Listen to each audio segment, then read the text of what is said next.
Cool. And we're back. We are back. Hey guys, take two. All right. Hey guys, we're back. Somebody doesn't want us talking about this. Yeah, I think no we're getting joke. some interference here. But we're going to do it anyway. Yep, we sure are. We're setting records. Mm-hmm. Fight, fight, fight. So, did you want to start off with leading? You just have the thread open and run through it? Sure, yeah. Do you have it pulled open, or do you want me to grab it, Danno? It might be easier if you run through it. Okay. Let me open her up here. Or it may not be. I don't know. Yeah, it just kind of depends at this point. All right. You shouldn't talk about Joe Biden that way. All right, we're getting some people back in the chat. Perfect. Welcome, guys. Take two. Yeah, here we Having go. some technical difficulties today. All right. So this is the thread we are covering today. So this one it gets pretty heavy, guys. There's a lot of stuff in here that it might challenge your belief system. And that's okay. That's how you learn. That's how you grow. It is important, though, to take note that this is just being covered because it is a topic that needs to be covered. We feel it is. Right. We're gonna try to go through it as in depth as we can. Yeah, Danno, did you want to add anything to that? I just wanted to ask everybody to remain open-minded. We're not attacking anybody. We're not attacking any belief structures. We're not suggesting that there is no God. We're not suggesting that there is no devil. What we are suggesting is that the religion itself has been set up as a control mechanism. And just like everything else in our society and in our structure, it's a method of controlling you and other people. We're not saying that what they're trying to teach is wrong. We're just saying that sometimes what they're teaching has benefits to other people versus benefits to you. Right. So. Absolutely. So I'm going to go ahead and get that pulled back up here.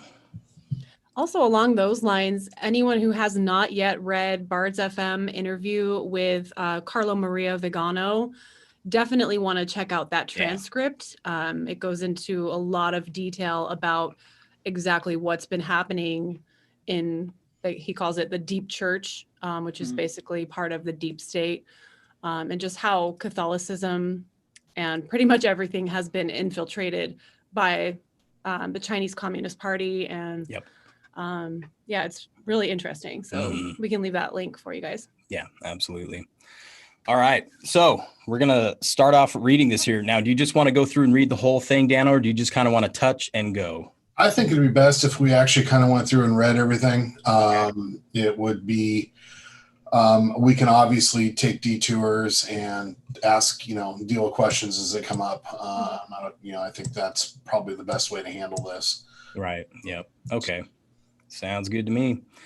All right. So we're going to start out. Danno. Yeah. So tell us a little bit about, so this is Charles Swindoll Jr., right? So some people might be familiar with Charles Swindoll, right? Can you just tell us a little bit about who that is? Well, Charles Swindoll is probably second only to Billy Graham as far as known Christian personages. He's very, very well known, very well respected. And he really, he's a pastor, and he's been a pastor for as long as I can remember. I mean, back when I was going to Christian school, we won't talk about how many years ago that was.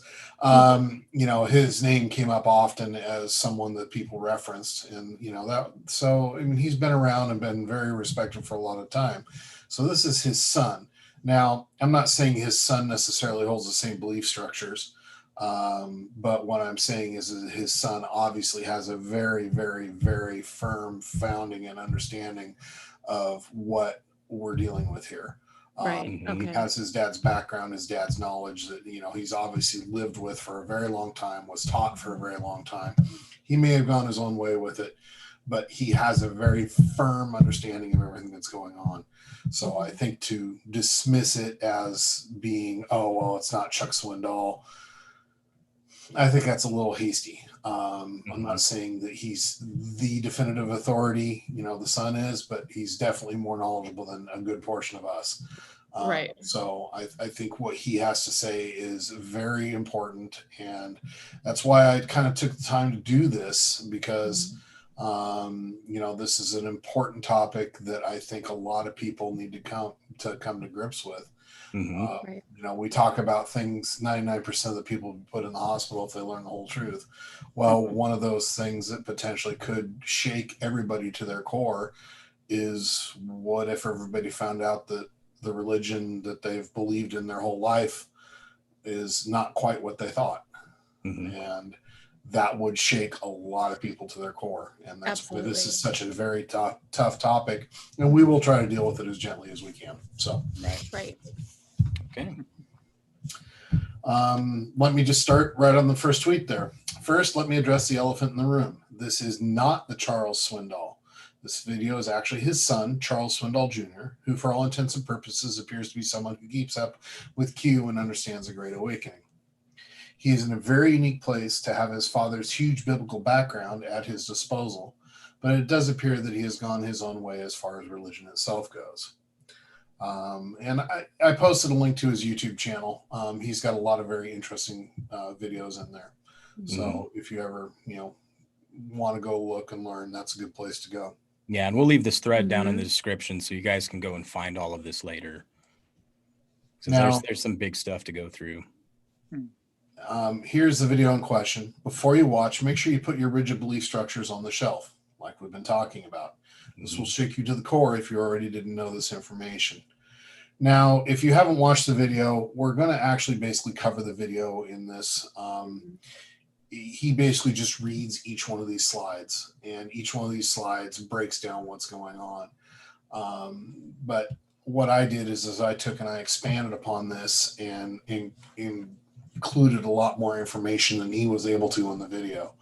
So with those out of the way, let's take a look at the video slides themselves, and let's break them down even farther than Chuck did. First, the table of contents or no point in reading the table of contents. Right. The table of contents. Yeah, it's where you go to find stuff. Yeah. First slide, not much to add here.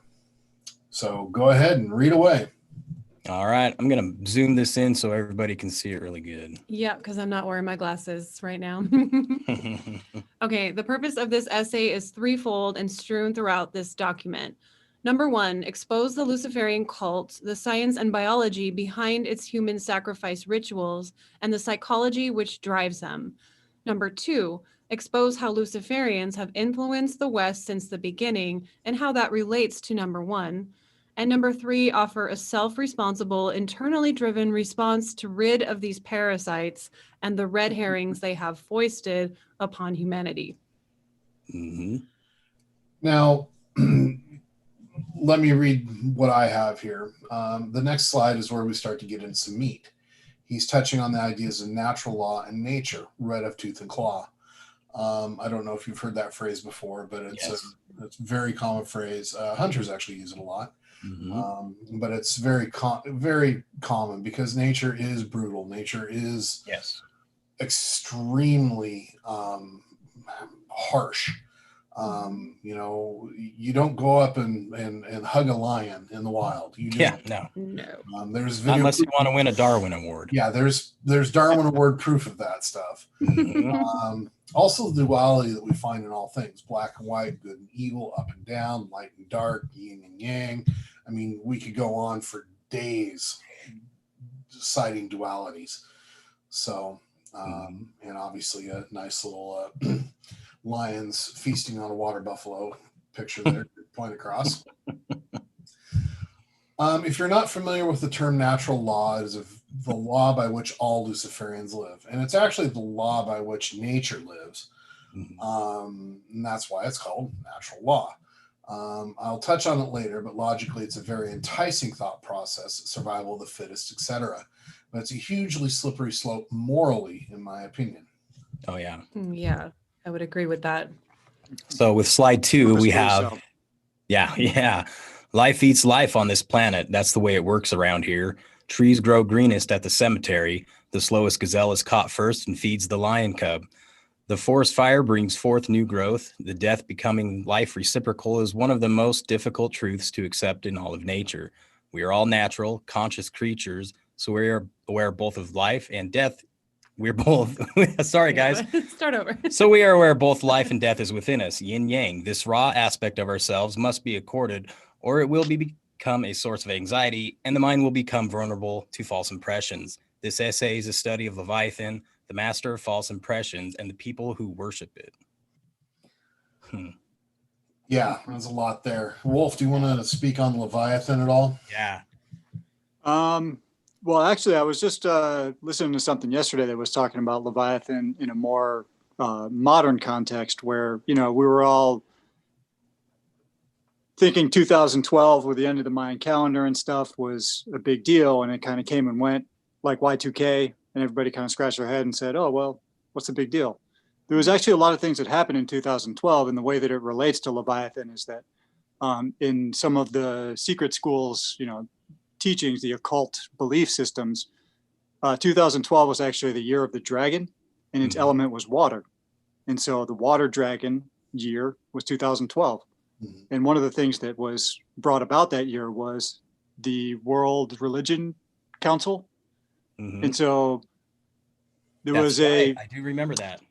There was a big meeting at Lambeth Castle in 2012 that was hosted by the Archbishop of Canterbury, Queen Elizabeth, Prince Philip was there, and they had announced, bringing all of the religions together. I think there was 7 that they invited to form this council that basically is moving towards that one religion, one world religion that is a hallmark of, sort of the apocalypse coming, and that sort of thing. And there was so much symbolism to it that I could spend, hours talking about that. But basically it was, a big movement towards that. And so the Leviathan is really the oncoming push during that year to get that stuff in motion.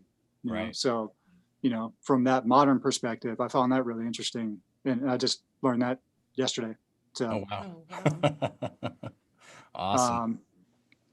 Yeah. And so there's a lot of other context to that that you could talk about that's really interesting, from a biblical perspective. But I think that ultimately it all leads towards, the cabal's ultimate goals, these Luciferian beliefs of the subversion of, sort of the entirety of man, and to bring it under one government, one, the whole new world order. Yeah, the whole new world one order. religion, one, tyrannical boot stamping on the neck of everybody. Right. And so basically to me, especially in the context of learning that and watching the videos and all the symbology involved, with their announcements, now that sort of have done a lot of research on this stuff with the symbols and the belief systems that they have, when you watch some of these things, and even when I read, I think Bishop Vigano or Cardinal Vigano's letters, he puts a lot of it out there when he talks about, the magic circle of the Vatican. Like that's a big, red flag, for anybody who really knows what's going on. Yes, it is. And so, a lot of this stuff is in plain sight, which is, again, part of their agenda. They need to do that stuff. That's part of their belief system, and that falls into sort of natural law too, where these guys believe that, it's up to you to figure out those symbols and follow along. They're putting it in front of you. And if you're not picking it up, then that's on you. Right. Exactly. Yep. So let's keep moving here. The next slide starts laying out who all is involved with this. Pretty much everyone. He did leave out entertainers, meaning sports, music, movie, TV, stage, etc. As Hughes says, those whom you trust the most: clergy, first responders, politicians, doctors, bankers, scientists. If you know their name, as in meaning not personal friends, but if you read their name in the newspaper or see it on the news or see it in the credits, then they're probably and most likely involved. There is much concern these days about Luciferianism and child sacrifice due to the emerging discoveries of this heinous activity rife within the ranks of global banking, political leadership, and the Vatican. All the realms of power on earth take part. It's time we dissect this human-consuming belief system before the Luciferians take over the planet, and with them, human potential. Wow. And as we know, that is their goal. Yeah. To take over. Yep, Yes, the stakes are high. Yeah. Oh, yeah. Mhm. There are no higher stakes. Yeah. I mean, this is it. Yeah, I mean, literally Tuesday is it. I mean, we're hanging everything on Tuesday. Yes. I actually came up with an interesting conclusion. If the election does get contested, which, you know, I hope it doesn't go that way. I hope the count is so resounding that it's not going to be. Oh yeah, I want to see a red wave, man. Yeah. But if it does get contested, the whole thing is going to hinge on the vote of one woman. And that's Amy Coney Barrett, who's just confirmed. I mean, that's how tight and close this is being run and planned. Yeah. So, you know, I mean, it just boggles the mind. Mm-hmm. No pressure, ACB. No Yeah. pressure. No pressure. No pressure. You can do it. Just the fate of the entire world rests upon you, but Yeah. no pressure. No The worries. future of humanity, no big deal. Well, Yeah. Don't sweat it. Now think about it, though. I mean, they replaced Ruth Bader Ginsburg, who's the left's hero, Yeah. being some sort of whatever she was, with a woman who actually will be doing exactly what the left credited RGB with doing. Right. Mhm. You know, she's actually going to be the savior. Yeah. Mhm. I mean, that sounds bad when I put it that way, but you understand what I mean. Right. I'm Right. not trying to deify her. So anyway, back to the thread here. It would be a rare person who was able to stay above this and still succeed. It would be a self-made man, someone who is known as a visionary and a rogue, someone who doesn't play well with others, by the other standards, which we want no part of, someone plain spoken and blunt. Gee, now who does that sound like? This dude. Love guy. our POTUS, man. Yes. Man. What an awesome The guy. doer and getter of things done. Yes. Yes. Absolutely. Takes no crap. No, and he's truly a singular individual who I believe was created for this time. Yeah. His It's whole life has been very put together. crazy. Mm-hmm. Yeah, all signs point that way. Yeah. Yeah. Yeah. It's there are no coincidences in this. I mean, everything you look at with his life leading up to the point that he got elected, Mm-hmm. like it is insane. You know, you just following, like we saw something the other day about, what was it, the number 7 and his life. It Oh, was yeah. like mind blowing. Just some mind-blowing stuff. Yeah. Mhm. And all of the prophecies, Kim Clement and Yeah. others, lots of Yeah. others. Mark Miller. Yeah. Mhm. Mhm. Yeah, Yeah. absolutely. Excuse me. So, moving forward, this next slide hints at the apple in the Eden story, aka the fruit of forbidden knowledge. Now, just a quick aside, if we get time, I just finished a huge thread on that. Yes. I have not published yet. Yes. If we get time, we'll include it in what we're doing here. It will be tough because it's not posted. It's on a Word document. I've got pictures and stuff that are on, so it'll have to be back and forth, but we'll try. And that can even be something we can do at a later date, because that's a whole Yeah. other thread altogether that Mhm. goes deep. Well, I want to get this posted today, but yeah, Yeah. I definitely understand. It would be nice if we could touch on it, but we'll see. We'll see Yeah. how the time goes. Yeah. We don't want to turn this into a 5-hour ordeal. Hope you Yeah, that Patriots one are alone doing could easily anything today. It's a whole day right here. Yeah, just come on down, Yeah. pull up a chair, Yeah, order but dinner. that story definitely plays a big part in understanding how Luciferianism works and how some of the inversion and subversion of information has come down, sort of through time, and how it's been manipulated right from, day one, literally. Yeah. Oh, yeah. Muncie Wolverine wants the 5-hour ordeal. 6 hours. Oh boy, you guys are gluttons for punishment. Yep, there you go. There it is.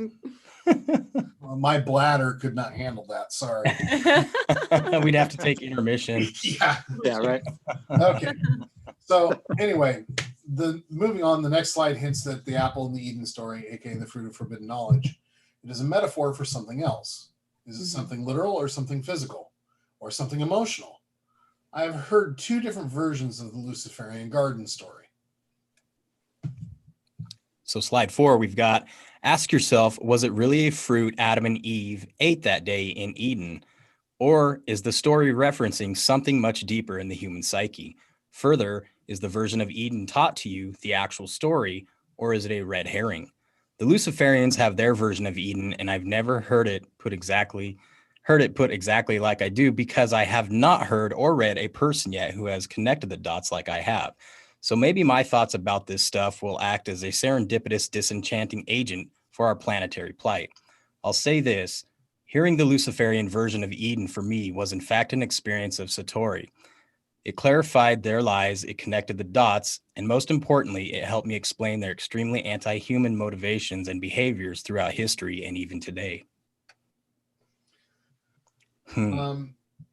The one shown here, and another that says that Cain was born by Lilith, while Abel was Eve's firstborn. But I believe the Lilith version is just a distraction, perhaps invented by the satanic witches to make themselves more important, as they all view Lilith as their crown mother. They really do see themselves, the satanic, the Luciferian witch covens do see themselves as daughters of Lilith. That's really their main focus. And I'm not talking about the Wicca type witches. I'm talking about the true Luciferian type witches. Right. There's very distinct differences there. Right. And people need to really understand that there's good and bad with every, and I understand every religion, except for possibly the Luciferian. There's duality in it. But there's duality in all. There's a light and there's a dark. And we need to accept that, learn that as part of what we're going through in our great awakening of what's going on here.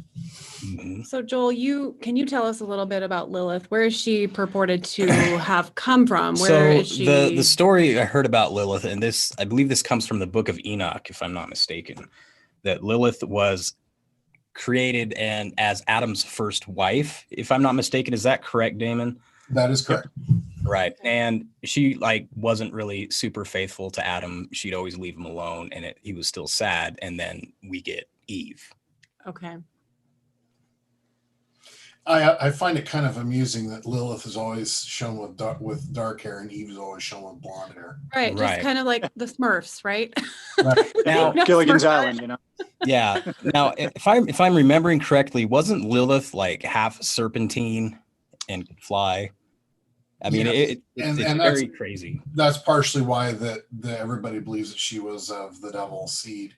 The serpent seed is oftentimes used as representation for Satan, right? As it were. But the serpent also has other meanings as well that we tend to overlook. Like everybody looks at the Caducees and goes, "Oh, that's bad, that's evil." Well, the Caducees is actually using the serpent and the knowledge, and it's using the rod of Aaron with the pineal gland at the top as the opening to knowledge.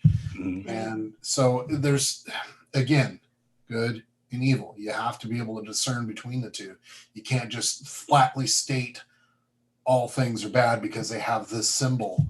Right. And that's something that Q's even teaching us. We have to take back these symbols. Yeah, a lot of them were ours to start with. Yes, exactly. And they perverted and the subversion of the serpent symbol, as a just in its use, is one of the bigger inversions that have happened.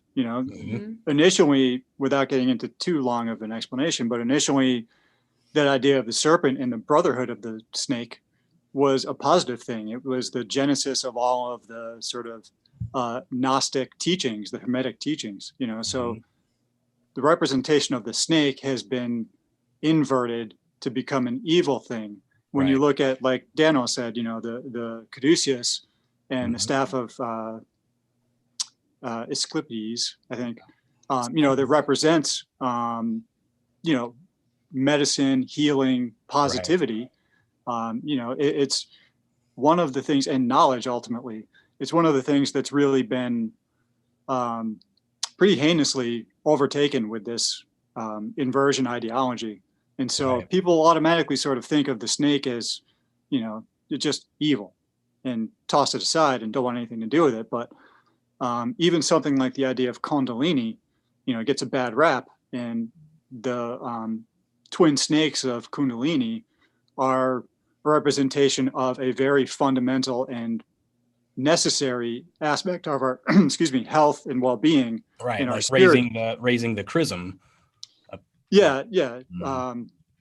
And so from a specifically health standpoint, Kundalini is cranial sacral fluid and flow, and that has a lot to do with your overall health and your body's ability to regulate that stuff.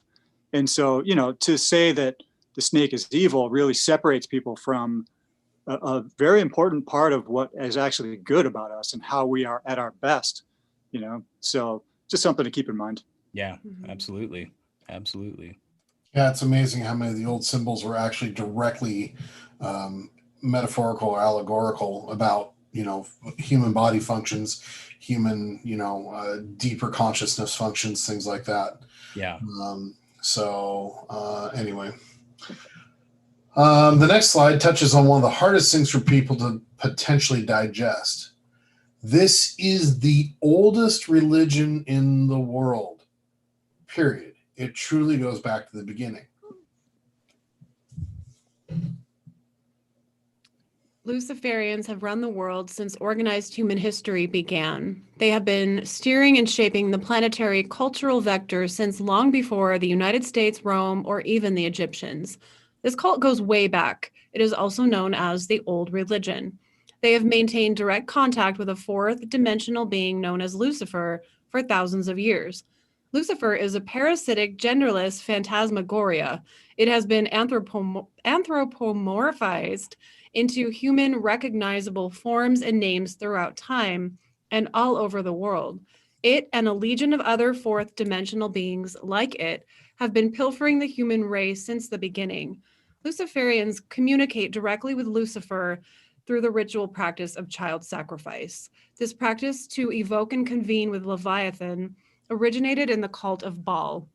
Baal is just another name for Leviathan or Lucifer or Moloch. These are all referencing the same energy. The cult of Baal, which is the oldest cult ever established on this planet, is the ancient precursor to Luciferianism. Luciferianism, I personally consider simply a formalized and highly organized cult of Baal. And if I could just take a point of privilege for a second, to consider it fourth dimensional, I think is actually too small. We already are fourth dimensional, because we live in a realm of time. Right. And so that is the fourth dimension, but higher dimensional beings are certainly real. So if you think of them as sort of non-corporeal, that may help. Fifth dimension, that sort of thing. Yeah, and like beyond. extra dimensional. Just extra dimensional. Actually, the literal biblical description of God as all-knowing and all-seeing is only possible if you take in extra dimensions. Right. Yeah. Yep. Yeah.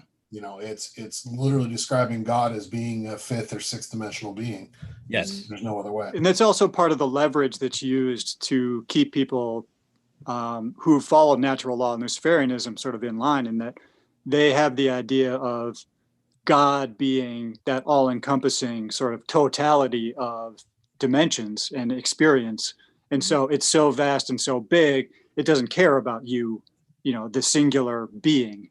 And so they allow themselves to be free of the ideas of morality and, the golden rule type stuff that religion purports to practice. And so it gives them that separation of that sense of morality to each other, because they feel like, well, you observe nature and animals, take each other out, eat each other all the time. And that's just what life is. It's a celebration of, nature, and that's how it goes. But it's really not the way it is, so it's just another way that they take advantage of those ideas to further their own agendas. Right. Now, I would like to take the second to address a question that Kathleen threw up there. Why is the woman the bad person? There's actually a very specific reason why females have been put into subservient roles in all religion. It's the breaking of the sacred feminine. They want to make it seem like the sacred feminine is subservient, where in almost all ancient non-Luciferian religions, the sacred feminine was worshipped and celebrated as the superior life giver, the bringer forth of new life. And really, it was barely superior. It was more of a joint thing, but we see the writings of a lot of the religions that have subsequently put women in a secondary position. Right. The Catholics with Jesus and Mary. Jesus is the primary, or Christ is the primary. Mary, they say it's the Mother Mary, but I think it's supposed to be Mary Magdalene. This is secondary. Christian Protestantism, they've removed Mary Magdalene totally from the picture, and Mother Mary, other than the fact that she's there as part of the story, but there's no focus on her whatsoever. No women priests, it's all this stuff that just kind of, it's a planned desire to remove that sacred feminine away from our ability to see and reach. And it's organized. It's Luciferian in nature for sure, because the Luciferians promote the feminine. Watch the wives. Q has told us this. Right. Yeah. It's not about the guy. It's not about the males totally. It's also about the females. And how many times have we seen these females or pseudo females or whatever the hell they are? Some of those wives, I don't know. Anyway, they're something completely different when you look at them in the background. Let's look at Jill Biden as a perfect current example. Yeah. She looks like she's actually running the whole show by enabling Joe and Hunter and Jim to do everything that they're doing. She's like the gatekeeper, the guardian, the enabler. So, do you guys remember the Lilith Festival? Oh yeah. I remember like the late 90s. It was, supposedly this festival to celebrate the divine female, right? I didn't know anything about Lilith at that time. I just remember all like the female musicians would celebrate at the Lilith Festival. It was like Sarah McLachlan and Natalie Merchant and all of those. And Tori Amos and all those guys. All of those guys. Yeah. Yep. So thinking about it now, I feel like it's an inversion. It's not about the sacred divine feminine. It's the opposite of that. Does that make sense? Yeah. And I think that also, keep in mind that they mask what they do. They mask what's important. And so by blaming females and sort of subverting that sacred feminine and that matriarchal idea, they're able to mask what's really important, because really when you talk about blood and bloodlines and that sort of thing, there's an aspect of your DNA that's only passed on by your mother. Yeah. And that's your mitochondrial DNA. And that's literally the thing that generates energy in your body. So later on, when Chuck talks about electromagnetism and what they feed off of with Lush, that stuff is passed on specifically by your mother. Yeah. So by masking, putting the men forward in the patriarchal ideology, it makes the ability for them to blend in that much easier and hide what's important from everyone else, because those female bloodlines, look at Queen Elizabeth and all of the, these royal bloodlines, they marry off their daughters. They don't marry off their sons. Right. That stuff is really what's important. So I think that's an important aspect of this stuff. When you look at who they blame as being bad or good, a lot of times it's just masking, they hide what's important in plain sight. Right. Yeah, absolutely. Okay. So I'll continue on here. I'll toss out a couple books that I've read that are relevant to the discussion as we go. This Nimrod that I have here is a exceptionally good book. It was written from a completely Christian standpoint. All the references are directly from the Bible or biblical sources. It is exceptionally good, and it ties in directly to pretty much everything that we're discussing here today. It's actually an excellent read. It's not dry at all. It's actually a story. It puts you there, and it talks about Semiramis and her influence on Nimrod, which could very well be where the angst against the feminine came from. But that's neither here nor there. But it's a really good read. I recommend it if you get a chance to pick it up. Okay. Now this is that story of. Oh, sorry, Dan. I was just going to say quickly that story of Nimrod, Semiramis, Marduk, Baal is a very important thing to know if you really want to understand where this stuff started to become inverted. Yeah, and that's the beginning right there. Yeah. That is the beginning of it right there. It predated slightly with the Adam and Eve story and the Lilith and the Cain, but the start was there. But when it really became a religion was with Nimrod. That's, the king of Babylon is where it really took off and went. And remember, Babylon, the Tower of Babel, punishment based on the behavior. Yep. And if you want to talk about inversion too, Nimrod's birthday was December 25th. So, Yeah. Wow. Yeah. And how did Semiramis celebrate it? She celebrated by planting an evergreen tree and worshiping that on the 25th. So, Wow. that evergreen. Oh my gosh. Wow. So, wow. Yeah, some of the Christmas traditions right out the window. Yeah. I mean, there is a lot of paganistic rituals that are celebrated during Christmas, and a lot of people aren't even aware of it. Right. Well, there's a lot of religions that are religious holidays that were actually squarely placed on pagan holiday dates by the Catholic Church to help the pagans acclimate to the church.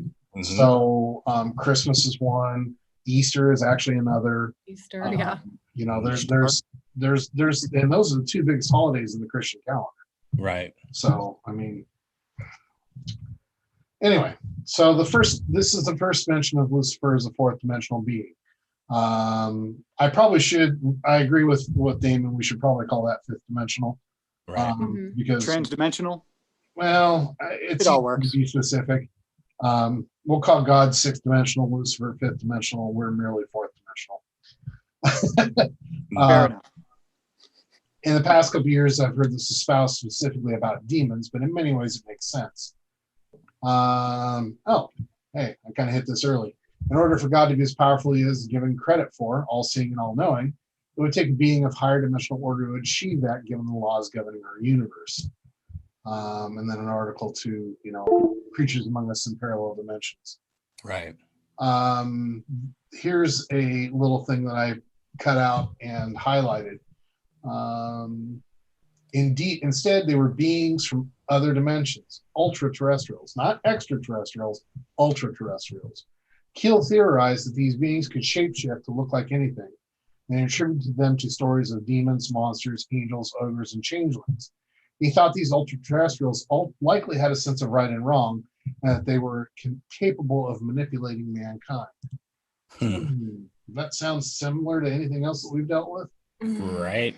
Demons, angels, Yeah. And again, light and dark, demons, angels, one and the same, just one's good, one's bad. Duality's still there. Duality's still there. Also, this is the first hit on child sacrifice. Most of us who research Q have touched on this subject at one point or another and have learned the Baal Moloch origins of the practice. And yes, that's really where it came from. And Nimrod was the one who basically brought that forth.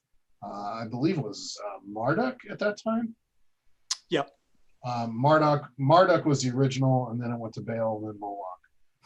As it different names for the same guy. Yeah. Basically, Babylon, and then Hittite, then Assyrian, and Phoenician, and as that wove through time and space. So anyway, let's move on to the sixth slide here. The sixth slide tackles who qualifies to be a Luciferian. This is the origin of the term blue bloods. Now, this is an important phrase for you to remember if we get to my next thread. So, while utilized to mean upper echelons of society, it's actually a literal term meaning those of the blood of Satan. Luciferianism is both a religion and a bloodline. Satanism is a lower echelon of Luciferianism for those outside the bloodline and wealth prerequisites to qualify as a true Luciferian. Money can buy you into the Luciferian cult, but only bloodline accesses leadership. The highest ranks in the Luciferian cult are not voted in. They are bestowed rank through female genetic lineage carefully steered by the cult throughout select breeding within the blue blood family lines. Like a king's executive rulership is bestowed to his firstborn son, it's a similar idea in Luciferianism, but like the Jews, it's the female who carries the genetics that counts. Luciferians involve 13 plus 1 hidden royal bloodline families. Instead of just one family ruling like an imperialist kingly monarchy, Luciferians have many at the top, so it's a bit more complicated and integrates many more ranking members. There is much disagreement and infighting and personal agenda between the families, but they all follow a singular agenda, and that is to control and rule the planet. Here is a list of the families: Astor, Bundy, Collins, DuPont, Freeman, Kennedy, Lee, Onassis, Reynolds, Rockefeller, Rothschild, Russell, Van Duyne, and Merovingian. Yep, there it is. Okay. This one's loaded. Yeah, it is. The Merovingian bloodline is the preeminent bloodline in the Luciferian system.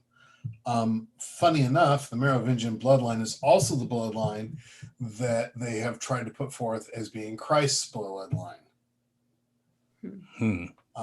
If you read quite a few books about that, there's a lot of push that the Merovingians are the recipients of Christ's bloodline. I don't know. I'm kind of on the fence about that particular phrasing he's got there. But if you look at the hierarchy, Maria Abramovich right. is supposedly of the Merovingian bloodline, through Rasputin, of all people.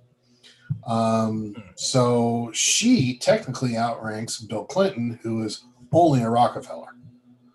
Right. So that's why she is given such predominance in the circles that they're in. That's why she's so prominent. Is she the lead? No. But she is high in their hierarchy and in their ranks. I kind of semi-think that she's their head witch. Their head Luciferian witch, their Lilith or Dark Mother, as they call it. But I don't have any solid proof other than just gut feeling on that one. And I'll get to the DNA testing here in a minute, Muncie. So let's get on to the next couple slides here. There's a lot to digest here. It's also interesting the lines follow a matrilinear format, similar to Judaism. I will just leave it at that, as I believe that modern Judaism has little to do with traditional Judaism, except in rare cases. That's a tale for another thread. But here's what's important. Specific colors have meaning. Now, if you look here, in the upper left is the temple at Aleppo. We touched on Aleppo, last week? And its importance to the Luciferians and their cult. Right below it is Epstein Island. Right here. Okay, that's the temple at Epstein Island. I mean, if you go back to the Aleppo temple real quick, I mean, it's a dead ringer. Yeah. Okay. That's crazy. Now, again, Aleppo is the center of early Baal and Moloch worship. Okay. Mm-hmm. Now, head to the Ellen set, and you can see that same blue and white line motif. Right. And we all know Ellen is connected. Yeah. But then head to the fourth slide, and that's one of the tough ones. Okay. Traditional Judaism is not what we're talking about here. We're talking about Talmud Babylonian Judaism, which is the belief in the Kabbalah and all that. That is definitely, yes, Aleppo has a meteor crater. I touched on that last week.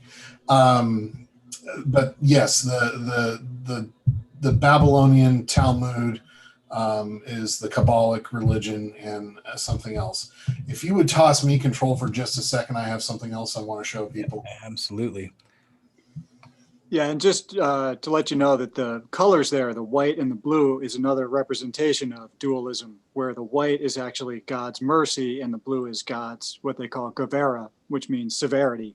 And so, Gotcha. you know, when you look at like Epstein's temple with all of its symbology and its colors, you know, what do you think they were practicing there? You know? Right. And let me just blow you out of the water with this one. This is Mother Teresa. That's Oh, right. gosh. That's right. Yeah. Mother Teresa has been shown to be not as saintly as they say. Right. Yeah, there was a reason they rushed to canonize her. Mm-hmm. They had to, because they needed to get it done before the truth came out about what she was doing. So Mother Teresa, John of God or John of God. Yeah. Right. I really believe that the blue and white has even more symbology than we have come to understand, and it specifically has to do with children. I haven't fully put my finger on it yet, but it's funny that every time we turn around, I mean, if we go to Pope vestments, if I can find the right one here, I should do people. Well, and Danno, like we had talked about in our, you know, thread digs and stuff, you know, the white and the blue, God's purity and God's severity. You know, if you want to talk to, you know, the children aspect of it, you could purity make of children, severity of sacrifice. Well, purity through the sacrifice. Yeah. You know, that's how they gain their Talmudic power. You know, their Babylonian sacrificial practices. You know. I'm not seeing the one I'm wanting. There was one that actually has the Pope wearing a collar that has the blue and white motive. Yeah, I've seen that one before. The blue pattern is the spiral triangle. Yeah. Yep. That's the one I saw. I'm sorry I don't have that pulled up and didn't have that ready. It just occurred to me. That's one that'll take a little bit of digging to.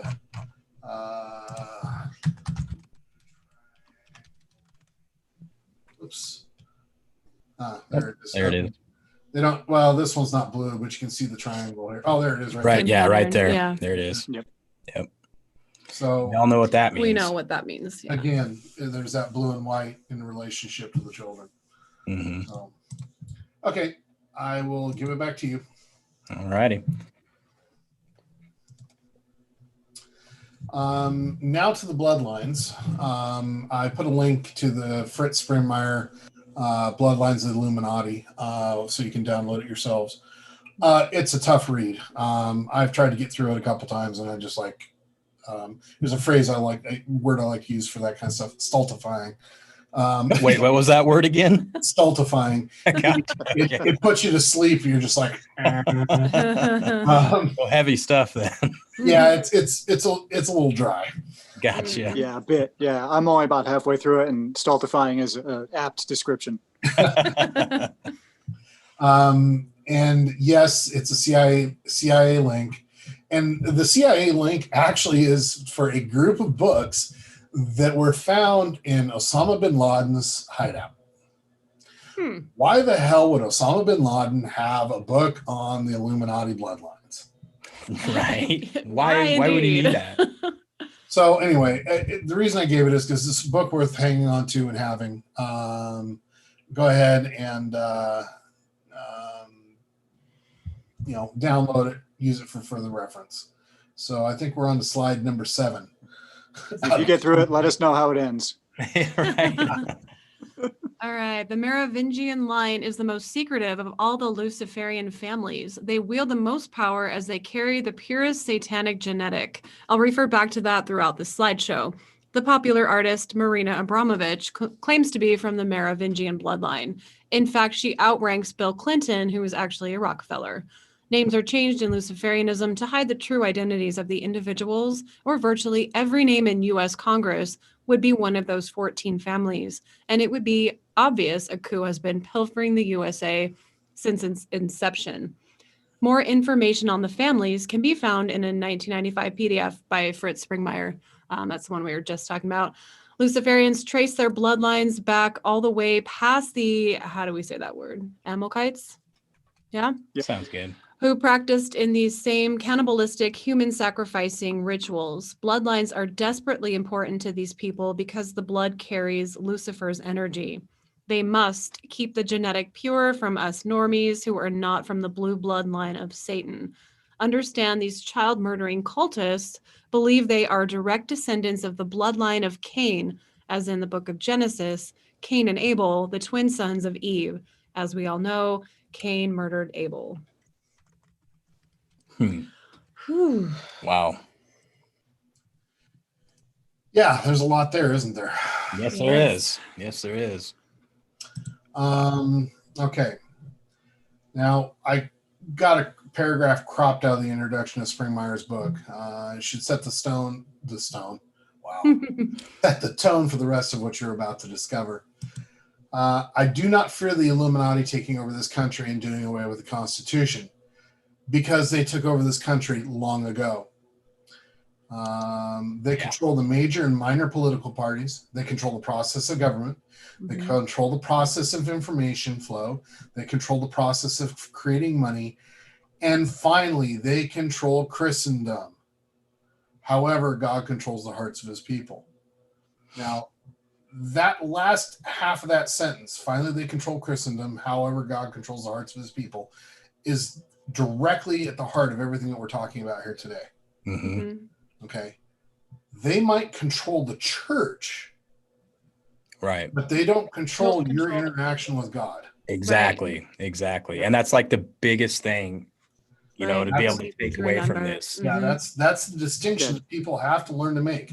Yeah, you've got God, organized religion over here. Yep. You know, and you've got faith over here.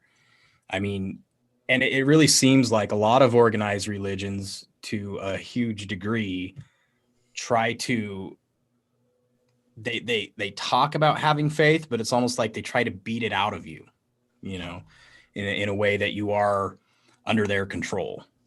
Yeah, I also agree with that, because I think that a lot of organized religion when they say faith, they mean obedience, you know, whereas even Jesus said, you know, I think it was Psalm 18 where it says, you know, put your faith in God, but have no confidence in man, you know, because all of these religions have been subverted for a reason, you know. They the Luciferians want to keep us away from our true spiritual nature and power, because it's what they feed off of, and it's what actually makes us more closer to God than they can be, which is part of why they hate us so much. You know?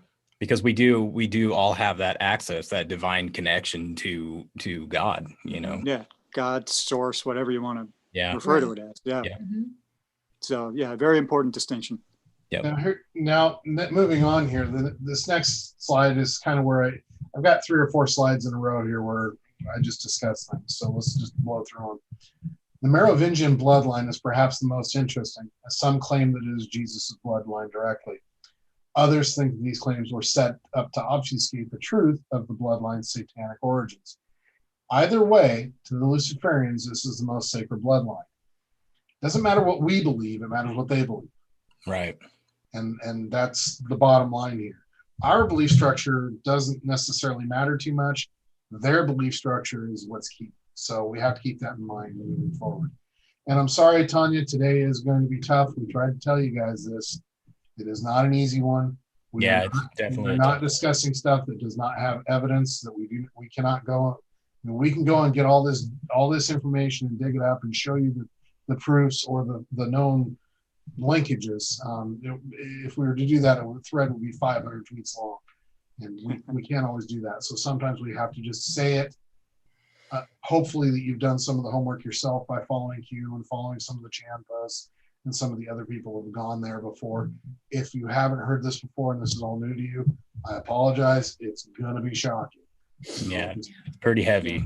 just strap it tight and have a stiff drink or two, and it'll all be good. Well, and again, just trust in your faith and the goodness. Yes. You know, I mean that part of it is, you know, untaintable. Yeah, Really. Your You know, faith so- in God, integral to connection the to whole God, thing. not faith in the church. Faith Right. in the church is misplaced. Yep. So we have to keep that separation. Yep. The Merovingian is also a character that they used in the Matrix movies. An older program who controls and sells information for a price. The Matrix movies are perhaps some of the most blatant shows of hidden history out there. And there really is so much in the Matrix movies that, you know, well, I mean, the Fall of White Rabbit and, you know, and Trinity. And I mean, we can go into all sorts Nebuchadnezzar. of. Yeah, Nebuchadnezzar. Yeah. I mean, And also the guy who takes the blue pill, do you remember his name? Yeah, Cypher. Cypher, yeah. I think his first name is Lou. Oh, right. Oh, You know, right? That's. Ooh. Yeah. Think about it. Who wants you to stay in the Matrix? That's right. Oh, Yep. man. Who doesn't want you to know the truth of your reality? So moving on, and this is a thread that Dame and I are working on very aggressively, and Joel is involved in it as well. Swindoll mentions the Amalekites as one of the many ancient lines of Luciferians, but they trace back through many races over the millennia. Babylonians, Phoenicians, Hittites, Canaanites, Tartarians, Khazarians. All of them and more have been Luciferian in origin and practice. And I could include, well, I did have Babylonians in there. I'm sorry. But it all started with Babylon, effectively, and moved forward in time. And we're finding that for fact based on another huge dig that Damon's mostly doing. I mean, he's doing some phenomenal work on that dig. I mean, some of the stuff that's coming out of that's going to blow everybody's minds. I mean, it's making me go, So there's some really good information going to be coming out there, but I don't know when we're going to be able to get that one done. Right. Yeah. Every time the more I dig into it, the more sprawling and massive it becomes. It's really, you know, the sort of tentacles just keep coming, man. Oh yeah. Yeah, it's amazing once you start digging on stuff. It just keeps going, man. Yeah. So basically, Luciferians believe that Cain and Abel were fraternal twins, with Cain's father being Satan and Abel's being Adam. Talk about being demon seed. No joke. Funny enough, fiction is rife with demons coupling with women. It rarely ends well for the mother, as demon spawn don't feel much in the way of love for their mother. You know, and even myth. You know, how many of the heroes of Olympus and Athens and Greece and Rome were half-breeds, you know, right. Nephilium, as it were, you know, Hercules and Achilles, and, you know, I mean, there's a bunch of them that were all half-breeds. They were gods that had mated with mortal women. Yeah. Yeah. You know, well, Nimrod is another perfect example. You know, Nimrod and Gilgamesh are synonymous, and so right. That was, you know, sort of the first one that was really known. You know, so there's a lot of history to the demons spawning with females and human women, and again, maybe that's partially why the human women have been put to the side, is that, you know, the priests at the time were like, it's the women that are the problem, you know. You know.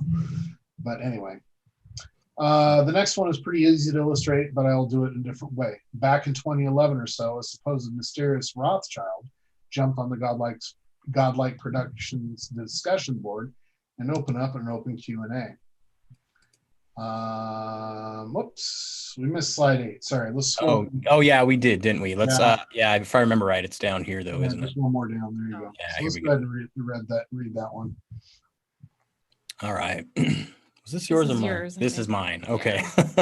Luciferians believe Lucifer was literally the father of Cain and Adam the father of Abel. According to them, Eve had intercourse twice that day, once with the demagogue and once with a human. She became pregnant with twin boys. The key obfuscation, gosh, why am I having problems saying that That's word? a weird word. In the biblical story is Eve's boys had different male progeny. Lucifer was the first to have intercourse with Eve and then Adam. Luciferians believe the line of Cain carries the original genetics of Leviathan, not a Leviathan, the Leviathan.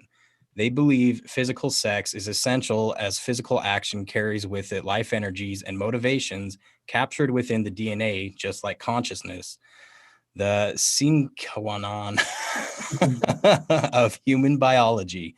So, unlike Abel, Cain did not inherit living DNA from his father. He inherited dead DNA from a demon. Cain was missing the human aspect from his psyche/life force. In other words, Cain had no conscience within his motivation to action. He was like a lion or a wolf, a ruthless killer with sharp instincts to hunt down and kill without remorse. Cain carried a predatory proclivity inherited from his father, which was not anchored in compassionate counterbalance like his brother. The core of a human heart is love. Yeah, and I'm glad you had to read that one. Now we're gonna skip down a little bit because I got the thread messed up on this a little bit. Basically, go down to the one with the seal of the president shown there. Okay, right here. Very easy to see the lack of compassion or normal morals in people like Hillary. What does it matter at this point anyway? Bill, I did not have sex with that woman. Epstein, and so many others that could be mentioned. If you take in what we just read in that slide number 8 about how there's no consciousness, no compassion, it's just missing from these people. Narcissists, perfect narcissists. Yeah. It fits these leaders. It fits these this elite structure to a T. Right. It fits. We're talking about CEOs that can come in and just fire 500,000 people without even thinking about it. Right. Think of Zorg in Fifth Element, fire 500,000. It's that mentality that it doesn't matter what, there's no feeling, there's no emotion. They're just cattle. They're just whatever, don't bother me with the details, if you focus that and look at it and you see like how royalty treated servants and things like that, it all kind of adds up. It's not just how you're raised, it's also that you're just missing something. You literally are missing a part of humanity. Right. And it's really the only thing that makes sense to try and understand when you really realize the depth of the horrible things that these people do, Exactly. Which we're going to get into in a little bit here. But this is the only way to explain that, because there's no way that a human, compassionate person with a heart full of love could do any of these things, And let me throw one other little mind bender in there for you. These people literally have Satan in them. Oh man. Literally. Their DNA has Satan in them. So when the Bible talks about having the devil in you or whatever, there it is. It's a literal thing. That's crazy. It's not just this phrase that's, allegorical. It's real. It's literal. So, we have to be aware of that. Yeah. It also explains a lot of the purpose of some of the rituals and the way that they treat their own family and that they indoctrinate their followers, sort of the lesser followers, to do their bidding. Yeah, they train them to be broken and basically sociopathic. They purposefully have that because they covet that. They see that as their means to power, their, connection to that natural law aspect of saying, okay, well, the whole universe is just a celebration of filth. And so the more you can separate yourself from morality and caring about somebody else's outcome, in their philosophy, the slow gazelle is the first meal for the young lion. And so what do you want to be? You want to be the gazelle or the lion? And so they want to be lions. So the more that they get into that power trip, the stronger they feel like they become. And because that's part of what they believe, their ability to elevate beyond their free will and sense of morality and sense of connection and compassion, the stronger they are to them. It gives them the power to take advantage of everybody else. And it's what they train their families and their followers to believe in the practice. So it speaks to a lot of the ritualization that they do, which is, I guess, important to understand if you're trying to get into the head of why people would do this stuff. Because most people, will be like, there's no way I'm doing that. That's insane. That violates so many things about who I am. It's just hard to even understand how they can do that. Yeah, there's a natural revulsion from most, people, unless they lack that, unless they are that level of narcissist, sociopathic, psychopathic. The empathy and the compassion that we have is another connection to our soul and our spirit's purpose that they're trying to sever and subvert, because by having, Satan within them, they can't reach that same place. So they do it through us and through our suffering and through using us to attain their ascendance. The other thing to keep in mind is that as good people, I'll put it, true humans, we try to make ourselves as godly as possible. We try to do the right thing. We try to be good. We try not to, we're generally good, Right. Trust your man. And I think that's, I'll come back to that in a second, but as much as we try to do the godly thing, they try to do the Luciferian thing. Right. So they're trying to get close to their belief structure as close as they can. Right. But as we all know, God wins. In the end, God always wins. Absolutely. So the other thing I was going to touch on real fast is that one of the things that we're finding, and Q has basically said this, is trust your fellow man. Man is good. Well, what is one of the biggest tenets in most religions right now? Man is evil.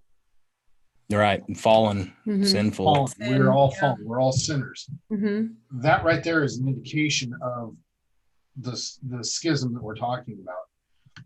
Yeah. It's one of the biggest tricks and one of the most powerful leverages that Luciferianism has is by making everybody think that they're born in sin or that they are, bad from birth. I mean, you can even see it in like Black Lives Matter, now that this whole movement is like, okay, well, if you're white, it doesn't matter what you actually think or what you actually do. You're just bad.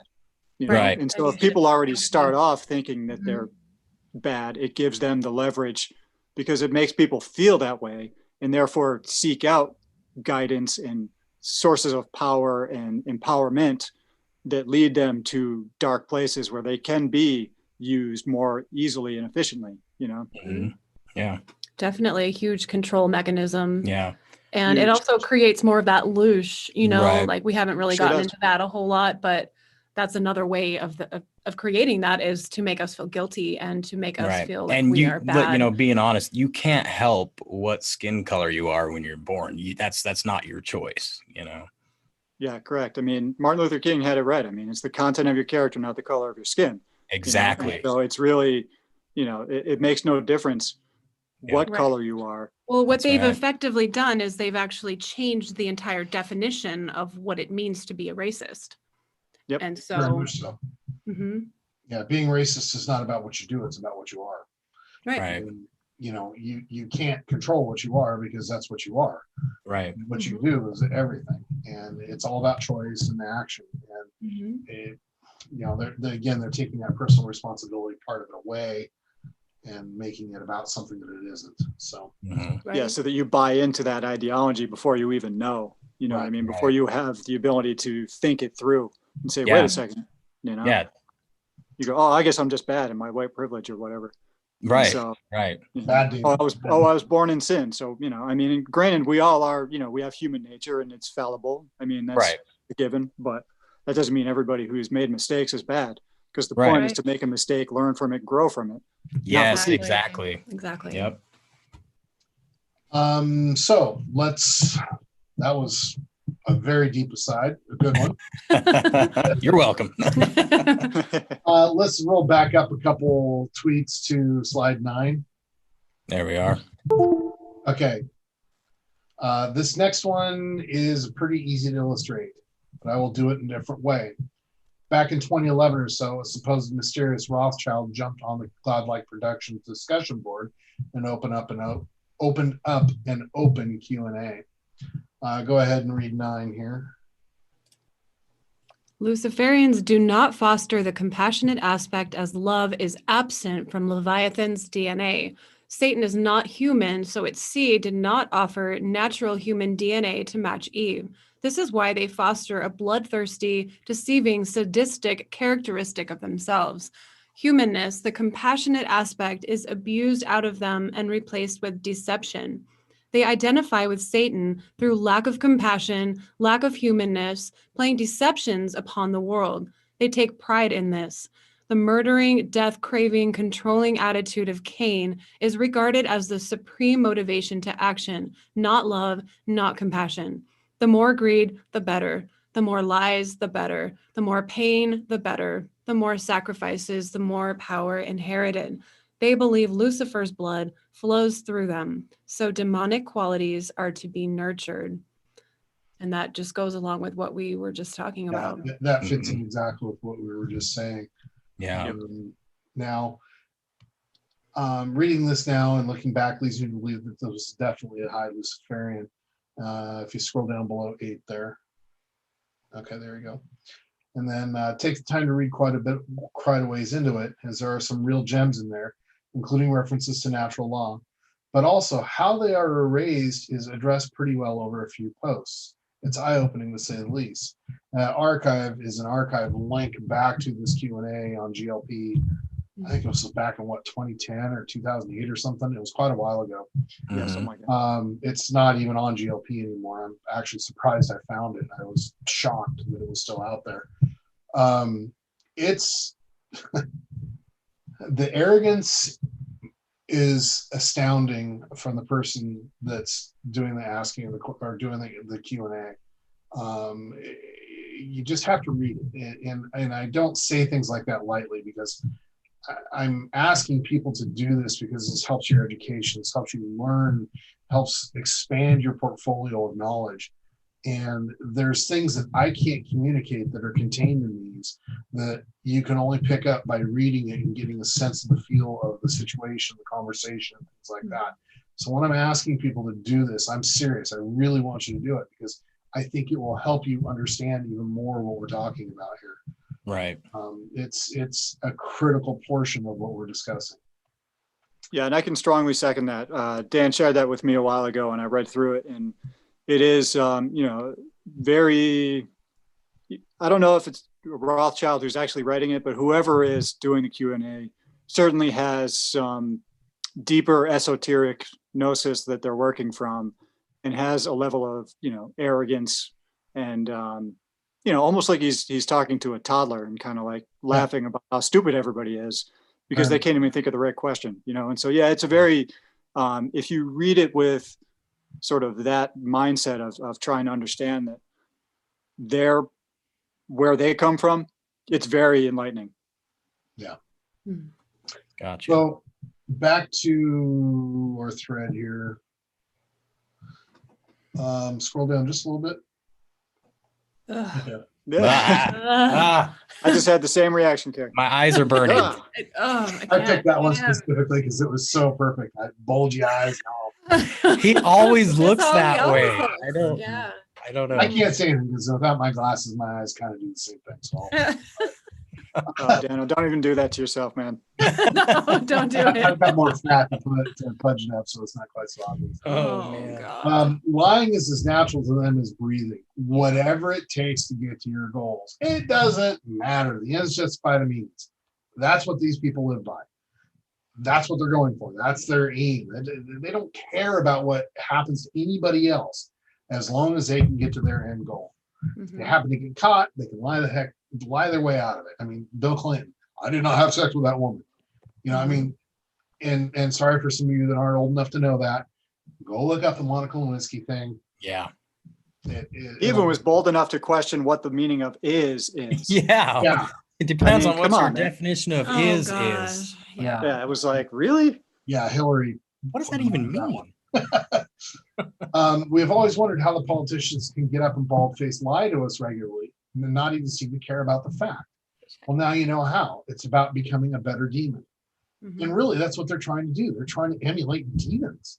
They're trying to become better demons. Cough, cough. Joe Biden, cough. Yeah. Yeah, it all makes more sense, though, with that in mind. Look what he did to his son, and look what he does to his grandkids. Mm-hmm. I mean, terrible, man. How?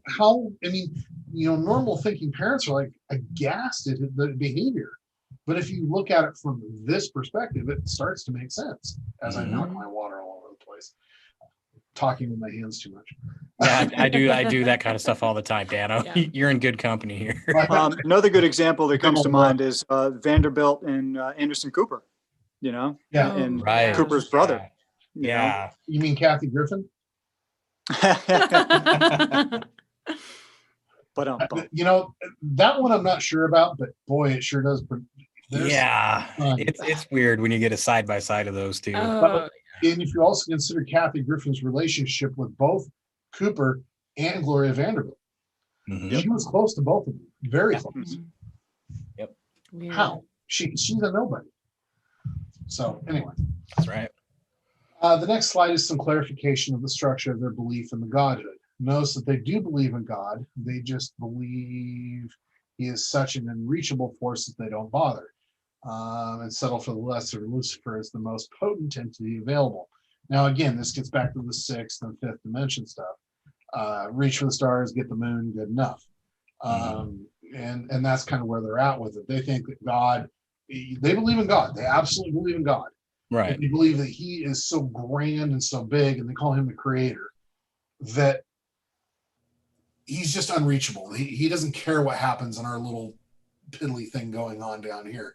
This is, Lucifer is the king of this world. Well, technically they're right, because God, in the Bible, it does say that Lucifer is the king of the world. Right. So, and God's will is still supreme, but God has to be here and present to make that happen. So for now, they're kind of sort of right, but God wins. Yeah, absolutely. Absolutely. And if you think of the aspect of God being within each person, God is here.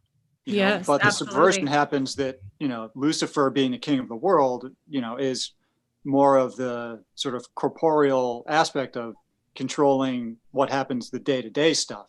And so separating us from the idea that God is here and within us, and we have that, in totality in each and every person, then it really brings God back into a more sort of tangible place that we can, attain and achieve and strive for, because, that's really, I think, one of the bigger aspects of what's been hidden is, that sort of spiritual physics that is coming back into the fold these days.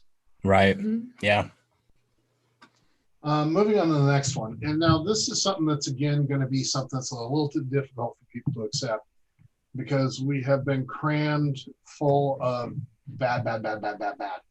So please trust me on this one. I've done a lot of research. I'm not just speaking because I feel like speaking.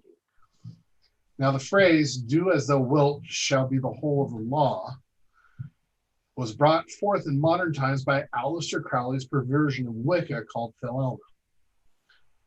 Now, a lot of people get the two confused.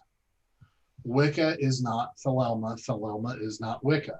Right. Thelema is blacker than Satan's heart. Wicca is both. Wicca has white aspects. It has green aspects, meaning natural, very, very nature-oriented.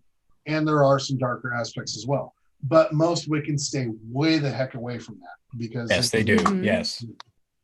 Yeah, because they understand the black side has a cost. Yes. Your soul. The karmic idea of what you put out returns threefold. If you're practicing black magic in a Wiccan standpoint, you certainly know the repercussions of it when it happens. Yeah, and you can't escape it.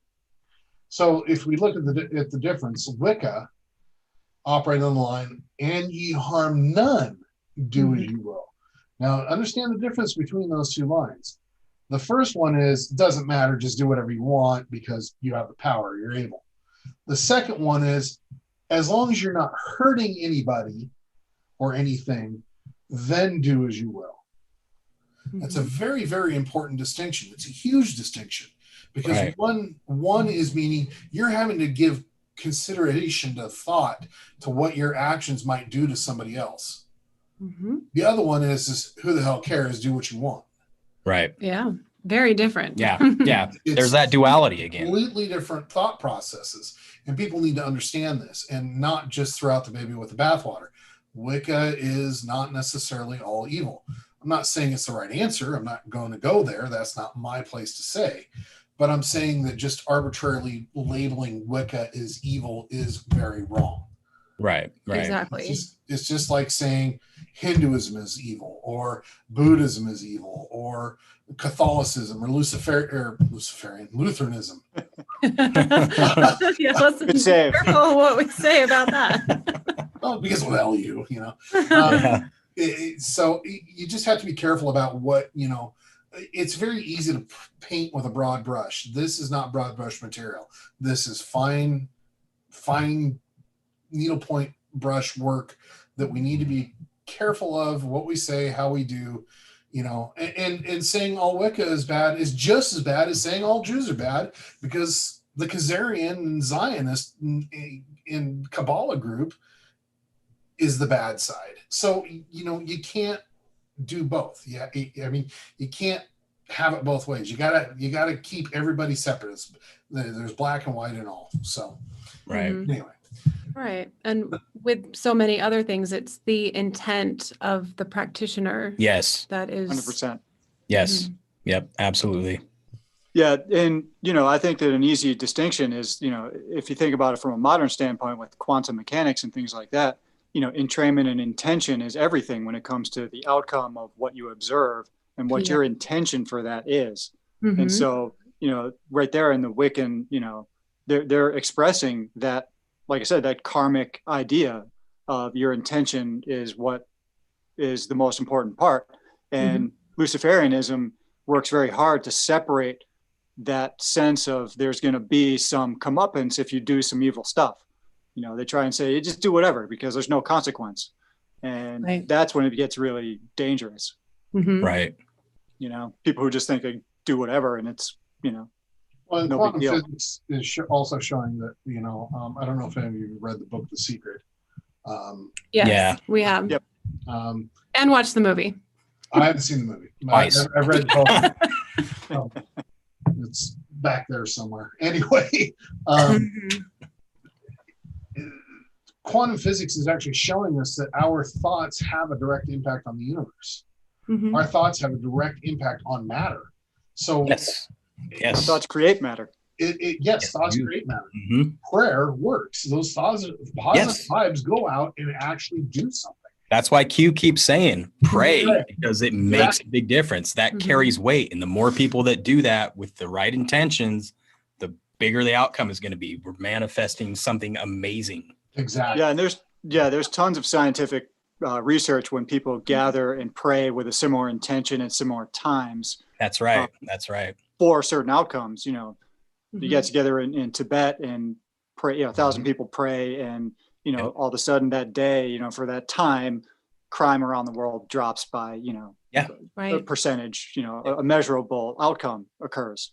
And so, and things like the Schumann resonance is another example of that. You know, sort of Earth itself has its own life force that responds to that. And so the positivity and negativity, you know, really the balance needs to be there for it to be expressed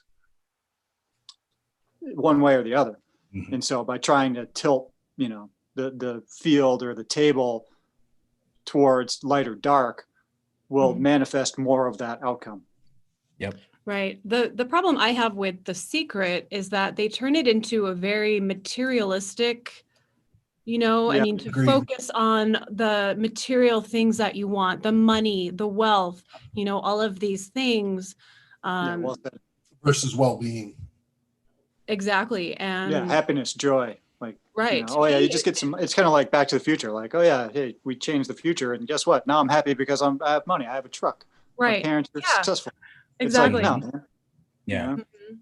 Right. Yep. To me, I Such a almost feel shallow like thing. it's part of the Luciferian agenda. The whole. Well, look who backed the secret secret big time. Oprah.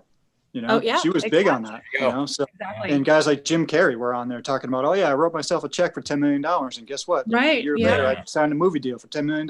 So woo. Yeah. Mhm. It's like, yeah, well, he's still a miserable bastard. So how'd that work out? Exactly. Yeah, but again, it goes back to what Kerry was saying earlier: intent. Mhm. Yep. It's all about intent. Yep. If your goal is purely material, then well, so be it. On you, lay the consequences. If your goal is more beneficial for you and those around you, as far as a spiritual or an emotional thing, then awesome, you're going to all reap the benefits of it. And it's that kind of thoughtfulness and that we need to start really paying attention to as people. And regrettably, our consumeristic society has gotten away from that in a lot of ways because things are so important. Yeah, it's not by accident. I'm guilty of it too. It's by design. We all are to a degree. Yeah. Well, yeah, I mean, we need stuff. I mean, geez. Yeah. You need a house, you need clothes, you need a way to get back and forth, you need some, stuff. Just give me books. Get a bunch of books. Yeah. Books. Books, maps. Mm-hmm. Maps. Yeah. The funny thing is in all of the stuff that I've done online so far, as far as video stuff, not one time have we touched on the mapping. It's true. I've got all this map stuff. I mean, I even bring it up some in the threads as useful as showing, but we don't ever touch on it. It's like, what's wrong with us? Anyway, so let's get back to the thread. If you even do a modicum of reading, the followers of Wicca are no different than Hindus, Jews, or Christians. They just have a different dogma that they follow. Good is still good, evil is still evil, and recognized as such. And again, intent. Yeah. Is this me or you? It's your turn, Joel. Okay, it's me, I guess. Like the Gnostic point of view, Luciferians believe a demagogue, Lucifer, created the world. And then like an agnostic, they believe the originator, God, ultimate reality, that which is know that. Sorry, that confused me. Not that. Strangely worded. Yeah, to be an unknowable force past Leviathan, past time, past space, past any tangible reality / non-reality that can be cognized. So the originator to them is irrelevant. Do as thou wilt. And I kind of touched on that. Mm-hmm. The apple in the Eden story is a metaphor which hides the secret of eternal life and has nothing to do with sin. Human intercourse creates an eternal being, and Lucifer informed Eve of this by beguiling her in the garden to usurp her human power for its own demonic agenda.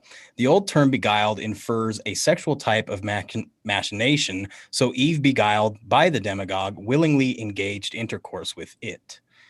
She then took the secret informed to her by the serpent to Adam, and Adam then willingly partook. Notice how the entire human procreation education, according to Luciferians, began with deception. Lucifer beguiled Eve so she would willingly give herself away. This seems as fair play within natural law to the Luciferians, since Eve was complicit, she chose to engage, and so the demonic act was in keeping with natural law as both parties were willing. As far as Luciferians are concerned, responsibility rests in all complicit parties.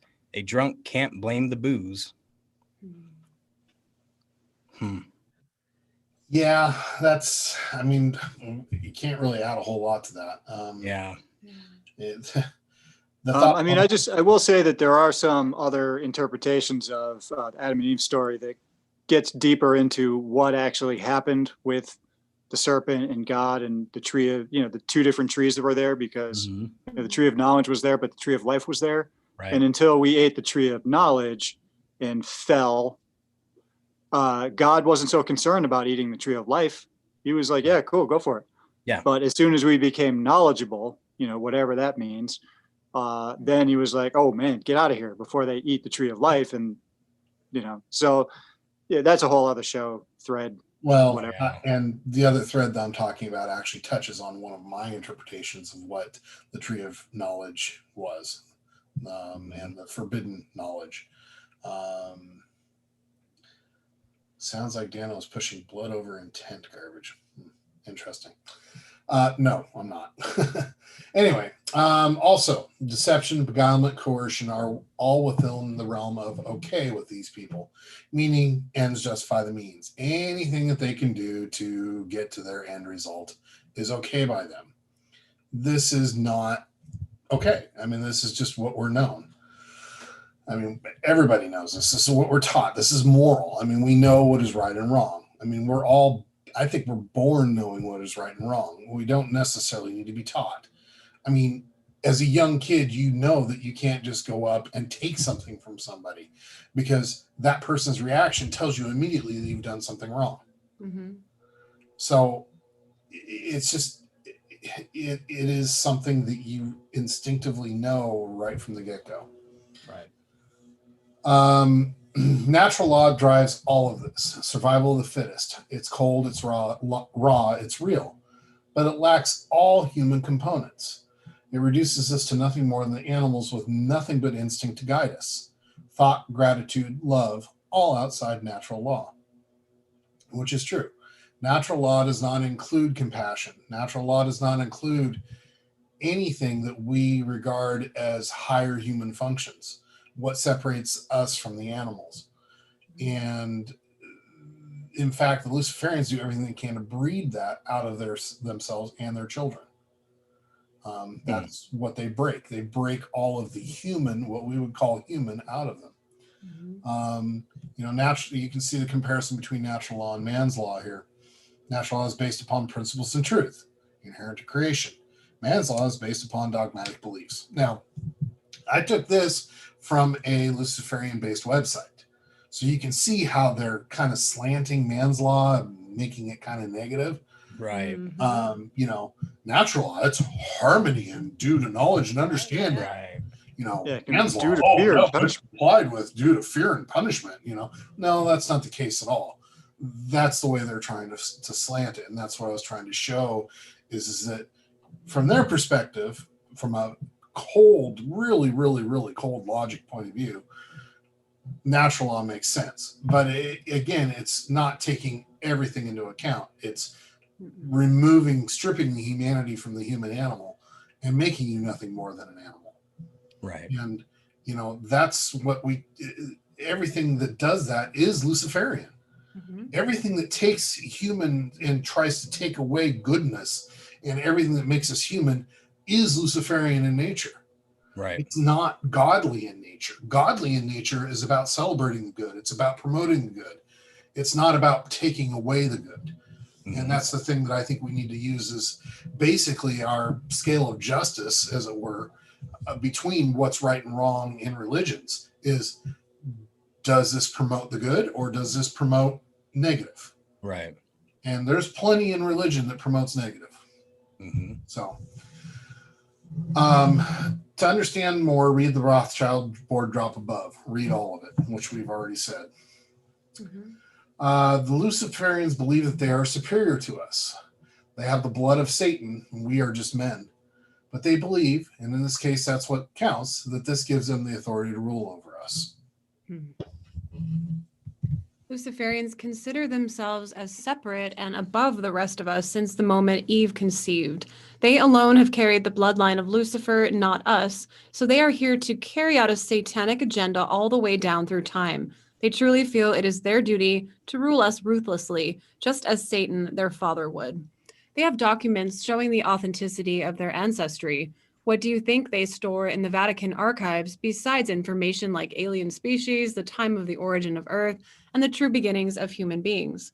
Likely the Eden story is a metaphoric red herring they posed to keep us from ever finding out our true origin.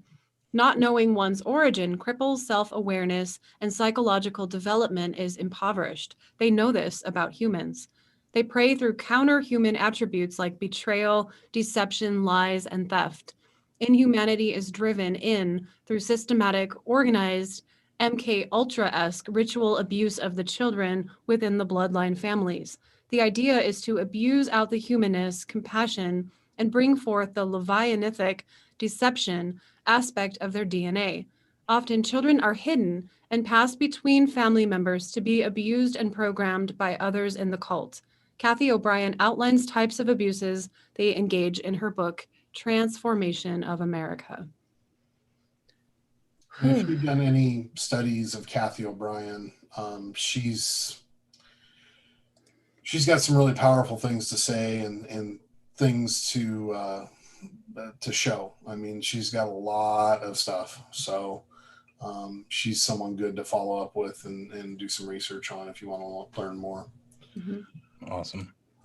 You have heard the attitude of the aristocracy towards regular people. We are nothing more than slaves to them. In fact, I kind of touched on this earlier. Mm-hmm. In reality, we're nothing more than cattle to be fed upon, but that's for later. We have no idea what our true history is. None. Zero. We think we know based on biblical input and some other things like the Gilgamesh epic. But other than that, we really do not know our true past. But if you think that we evolved from the apes, have I got a bridge for sale for you? Consider this. Let's look at myth. Myth is history. It has a lot of validity. Not taken literally any more than we take every story in the Bible as literal, but more allegorical. There's much evidence that we are not the first peak civilization of Earth. In fact, we may not even be the second or the third. We could be as many as 7 or 8 civilization peaks to now. Consider all the myth and physical evidence we have. Stonehenge, pyramids on every continent, except for possibly Australia. Tiahuanaco, Atlantis, Mu, Shangri-La, etc., etc., etc. It could go on and on. Mm-hmm. Okay, things that live on and that we can see with our own eyes. Things we cannot reproduce using even our most modern tech. We would struggle to even move a stone of the size shown below. And click on that picture and look at this. Look at this. Now, that's obviously not a natural occurring stone. Right. That has been made out of a single piece. Mm-hmm. Yeah, that's been carved out. Yeah, they call that the stone of the pregnant woman. It's in Baalbek. And you can see where the guy's standing. There's a bit of a crack. That's why they couldn't use it. So they left it there. But you can see how well shaped and quarried it was before they tried to move it further. And when you look at the temple of Jupiter at Baalbek, they have what's called the trilithon, which are 3 stones that are of that size, if not bigger, that are lifted up off the ground somehow and put into place as the base of the temple. And there's actually similar stones of that size underneath the Temple Mount in Jerusalem that are hidden by things like the Western Wall. You can only see them by going underground into some of the tunnels and catacombs beneath the Temple Mount. And but there's similar setup. There's a couple that are that size that are in Mexico and Central America as well. There's some really big ones there as well. I don't know if they're quite that big, but they're approaching it. I mean, they're still too big for us to know how to deal with today. I mean, we don't. Yeah, the trilithon, I think the biggest one is measured at something like 1,200 tons. And so when you ask a modern engineer, they just go, how would you move that? No, I mean, but look at how well that's cut before they even decided to try and lift it. Oh, yeah. You know? Like, that's a lot of work for. And they were moving. How? A lot of work and precision. Yeah. Something a lot of people don't realize is that it's just a perspective thing. The human mind, the human brain has not appreciably changed in over 200,000 years. Okay? Meaning, the conversation that we're having right now, the thoughts and processes that we're having right now, were possible 200,000 years ago. They have the same cognitive abilities as we do right now. So, why do we think that we're the only ones that have had an advanced civilization in that time frame? Right. Yeah. I mean, if you want to push it back even further, you can say Neanderthal actually had a larger brain capacity. There's that as well. And ours is something like 1,200 cc's. Theirs was something like 1,600. So, Yeah, and contrary to Clan of the Cave Bear, they were not idiots. No, very much so. But yeah, I mean, the human thought processes and abilities goes way, way, way back. And look what we've just done in 200 years. Right. In just 200 years. Well, I mean, we're talking 200,000 years. Okay. how many times could civilization peak and fall, peak and fall, peak and fall? Right. No, the Vedas, they show at least one peak, that was ended by basically what's described as a nuclear war. So, okay, we know Yeah, that. that's right. Yep. We know the biblical flood, which occurs worldwide in all religions, all belief structures. Well, we know that happened once, and that could either be ice shelf failure during the last ice age, a meltwater failure, or the Younger Dryas impacts affecting most of the world from the comet that came down that we've discussed before. Okay, there's just two known ones. All right. What about all the other potentials? I mean, there's a lot of them out there. We haven't discussed who may have made the pyramids and the Sphinx. What was the purpose of them? The pyramids are worldwide. Man. Yeah, and just when you add up the Sumerian kings list alone, the Sumerian kings and the Anunnaki, if you will, ruled for something like 325,000 years before they passed on kingship to man. And so the Vedas are going back even further. I think they have a cycle of time that's measured in 432,000 years. So, I mean, yeah, we're talking about we're here this long and we've done this much. So, right. It's inconceivable to think that this is the only peak that we've had, and there's plenty of evidence. Mostly what we call now the word just went right out of my brain. Don't you love it when that happens? Anecdotal? Megalithic? Yeah, it's another one. Megalithic evidence throughout the world, meaning big construction, big structures, Stonehenge, pyramids, Baalbek, things like that. So, yeah, Göbekli Tepe. I mean, they just found that, and that sucker is 12,000 years old. Yeah, and look at the annotation and ornamentation there, and compare it to some even more modern stuff, and it's still some of the symbology is still coming forward and through. If you want to get really freaky, you could start looking at other planets within the solar system that also have what look like rectilinear structures and megalithic buildings. But again, that could be for another time. Yeah, that's a whole nother. Yeah. That's a big, deep one. Yes. So there's much into our past history that has been hidden from us, veiled by lies and deception as a control mechanism. We haven't learned our true history because our true history is hidden, because to know our true history is to know who we are. And if we know who we are, we then gain our power. We gain our knowledge. We gain our ability. Right now, we don't believe that we have that because we don't see it. We've never done that before. I mean, how many times does that stop people? Well, it's never been done before. Right. What if we're shown that we have done it before, and not only before, but multiple times before? All of a sudden, people start trying to do it. Yeah. Yep. And oftentimes, that's all it takes is just people trying. And all of a sudden, stuff starts to click. Yeah. And if you get the whole world starting to try to do that, things will change. And it forces the question of control mechanism too, where how come we haven't been asking those questions, and it's because if you are, Luciferian and you see everything as, cattle to be subverted and used, then you don't want people to know their true power, because then what do you need them for? How can you control somebody? How can you control, the spirit of God? God's empowered you anyway. So, all of a sudden that yoke of oppression becomes, moot, and these guys lose their advantage and, ascend. Yeah. Yeah. The little graphic I put up there with that one is a huge page.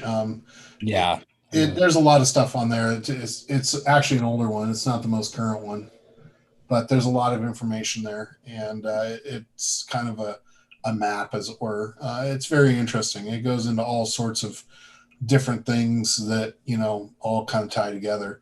The conspiracy theory roundup, as it were. Right. So, Yeah. Yeah, and I believe that's from Deep State Mapping Project. Yes. .com. Correct. So if anyone wants to check it out. Yeah. Good call. Thank you for reminding me of that. Then we get into the abuse to force people and their children into behavior patterns. No love there. That's purely mechanical thinking. Get this squared up here. Ritual abuse, biologically, is a systematic destruction of neurons in the brain which postulate human characteristics. Through abuse techniques, Luciferians systematically burn out neuronal pathways in the brain responsible for humane characteristics, compassion, love, authenticity. This is why a Luciferian can rape and torture a child. It is because the humane aspects of their brain have been obliterated through systematic abuse. They have no capacity for compassion. They basically are a form of a serial killer.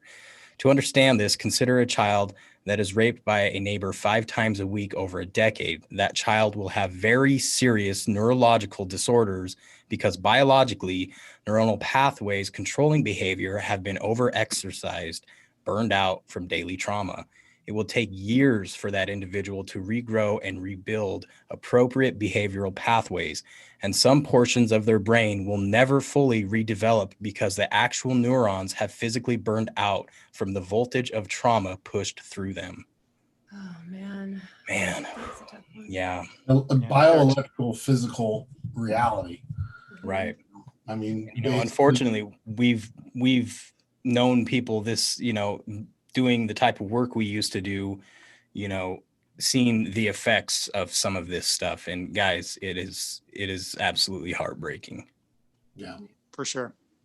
yeah. I mean, you know, we as God-fearing and concerned adults, we see this and we see the damage it does to the children, and it just saddens and terrifies us. Yeah. But the thing that we have to realize is that these people don't look at the world that same way. Right. No. They look at the world from a completely different viewpoint. Evil is real. Yes, very much so. Evil exists, and to pretend like it doesn't is to just give it free reign. Yeah. And that's exactly why we're at where we're at. Yeah. I think that mirrors something that we said just a couple nights ago, Joel. Yeah, Yes. I was just thinking that, you know, somebody in the chat said that they know a lot of light workers who just seem to be sitting in the dark intentionally, you know, and it kind of goes along with that because, you know, just everything's love and light, you know. No, that's not the case. Yeah. It's not the case. Yeah. So, You know, and in my work as a hands-on practitioner, I've seen a lot of that too. I used to train a lot of other therapists, and yeah, some of them, you know, you can have that Pollyanna look, and that's fine if it works for you, but it really, you're going to come across people who have been traumatized and who have that energy, and you're not going to know what to do. you Right. know? Right. And so, yeah, it's really easy to put on the blinders and, you know, keep yourself in that safe space, but it really shields you from the greater reality of what the potential of a healer could do. You know, you have to understand at least a little bit of that mechanism of the darkness and how it works and why it's cyclical and how it repeats itself before you can try and change the course of that intention, you know, that stream of intention that keeps going. I would also think as a light worker, it would become very important for you to understand that darkness within yourself. Right. Very much. Yeah. If you have not confronted and dealt with and accepted and absorbed that darkness within yourself, how can you be effective as a light worker? So Right. the people that are sitting on the It side becomes very muddled. yeah, they claim that they're light workers. They're saying, well, evil doesn't exist. You can't, you know, then they're just denying part of themselves. Mhm. Or they haven't practiced long enough. Right. Right. There's that. You know, I understand what you're saying, and I'm not disagreeing with you, Kerry, at all. I'm just saying that it seems like those people are being very irrational in their thought processes and their behaviors, and it's a shame because their power and their ability and their contributions will be greatly appreciated by all at this point. Oh yeah. Yeah, we need them in this fight with us. Yes, we do. Yep, We do. definitely. yeah, I find a lot of it to be either naivete or self-defense. You know, Mhm. a lot of people, Yeah. they either want to just pretend it doesn't exist and stay in that Pollyanna world, or, you know, it's too dark for them and they don't know how to navigate that and stay clean themselves. You know, it stirs up a lot of energetic I think some of stuff. it has to do with fear of trauma. They have something in their past that they're Yep. trying to keep buried, and they don't want to confront it. Mhm. I know many people that have very dark things in their past, and it's very obvious that they have these dark things in their past. And you know, you get to know them, and as you get to know them, you see that this darkness is there, but they don't ever want to confront it. They don't ever want to talk about it. They don't even acknowledge that it exists. They've blocked it out because that's the way that they've, their defense mechanism. So right, wrong, or indifferent, that's what they've done, and that's how they've dealt with it. Now, at some point, it's going to come up and bite them in the ass, but that's their cross to bear, nobody else's. So, creation of a narcissist. This is basically how they do it. This is what they do. And the sociopath or psychopath or whichever one you want to call it, they have this down to an art form. In their view, a narcissist is the purest form of satanic perfection. No love, no compassion, no caring, only self and winning. MK Ultra is another way used on cattle. Now, the book I've got posted here is not really much to do with MK Ultra. It's more of a remote viewing book. And the RV side of the world is very, very fascinating. If you have not studied it or come across it, do so. It's eye-opening. It's very interesting. It's stunning is what it is. I actually am kind of buddies with one on Facebook, or not on Facebook, but on Twitter here. And he and I talk back and forth about some of his stuff that he's discovered all the time. And it's pretty amazing what, some of the things he's told me. He's actually confirmed some of the things that I bring up in some of this stuff. And he's also taught me some things about stuff I didn't know. I was like, oh, that makes more sense, things like that. So anyway, basically the whole idea is to psychically break a child so that there's no love, no compassion, no giving, no caring, only competition to be the winner. And I consciously use John Benet Ramsey as this picture. Yeah. If you are a mother that is pushing your daughter to do this kind of crap, you are the worst kind of abuser that exists as far as I'm concerned. I agree with that. I hate to be so blatantly flat about it, but it's just bullshit. Don't do it. It's horrid for your child. It's nothing but self-gratification for yourself. It is nothing for the child. It breaks the child. Yeah. Do not do it. It is an industry that is full of abuse and hate and things that children do not need. So, if they want to do that as they get older, fine. But as a child, no. Sorry. Opinion creeping out. You can see that in many who we suspect to be part of this group. When at all costs, the ends justify the means. The lies, the deception, it's all part and parcel of this process. And again, another perfect example shown on screen. At what point does it matter now? Talking about the people that she left to die. Yeah. No compassion, no morality, no, oh man, it was a tough choice. None of that. What does it matter? What difference does it make? Yeah. So anyway, we all know that the bloodlines are purposely confused and the children passed around the families to break and exploit. So that's how a Clinton is actually a Rockefeller or an Elephantis is a Rothschild.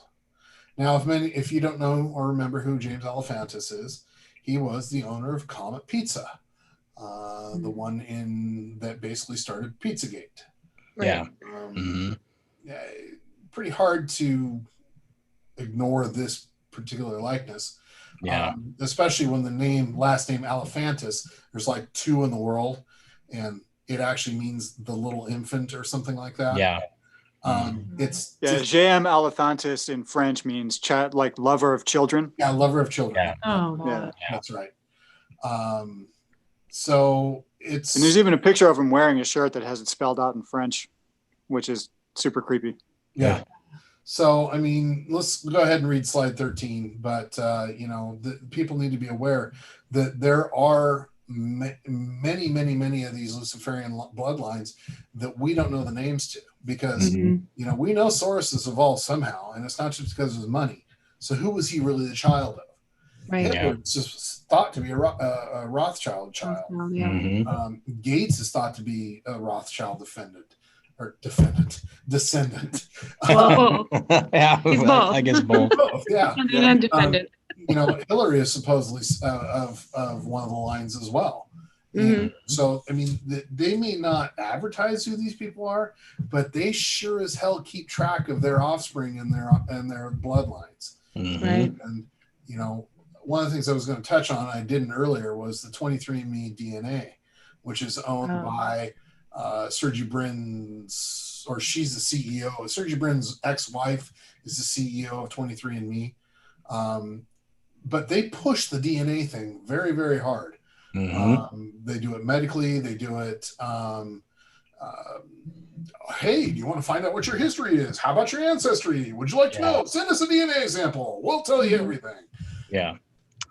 They're not only are they trying to keep track of their lost lines, because I'm sure some of them slipped away. Yeah. I mean, these people have bastard children everywhere. I mean, they go out and rape and pillage wherever they want. So I'm sure that there's bastard Rothschilds and Kennedys and Rockefellers all over the place. And no offense to the Kennedy lovers, but the Kennedys in general are not a great clan. But I just totally lost where I was going. But basically, the 23andMe was their way of identifying where these gene pools are and who is of the family and of the bloodline. But they are also very specifically looking for Christ and Luciferian bloodline markers in the population. That's what I think they're looking for. They're looking for something. They're assembling something. They're trying to put something together based off of this knowledge that they have that we don't know what it is. But they're very specifically looking for it in the DNA sequencing. So anyway, number 13. Okay. Luciferians have blueprints to carve the human psyche into certain behavioral consistencies from specific pre-planned abuses. A veteran Luciferian family can and will perform abuses upon a child which they know cause behavioral dysfunctions the cult can exploit. This is why they have introjected certain types of spiritual belief systems into the world, because they know how people will respond to self-inflicted mental trauma. Guilt and spiritual suffering cause a culture to be developmentally compromised and therefore easier to understand, know, control, and manipulate. And I want to touch on something somebody was saying in the chat here real fast. That one's pretty self-explanatory, and we've kind of covered it.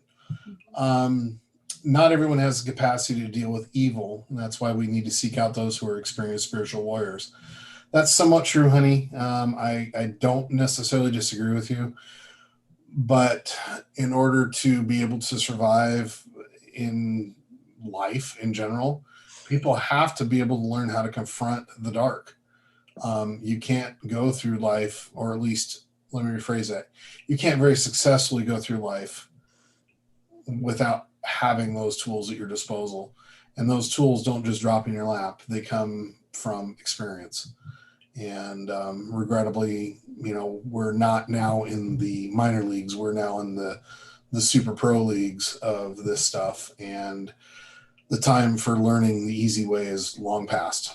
We're now you're going to get thrown into the 400-foot deep end of the pool, and that's the only part of the pool there is. I hate to be that way and say that, but there's just the time for easy learning is long past. Right. And Honeybee, I think all of us can agree that, there are times when we wish that we did not know about all this. And yes, we're tired, and sometimes it feels like it would be nice to go back to the not knowing, but we have to be where we are right now. We have to have this information. We have to get this information out because we're literally in the process of purging this from our planet. So, I would also like to just say, beware of self-limiting thought forms.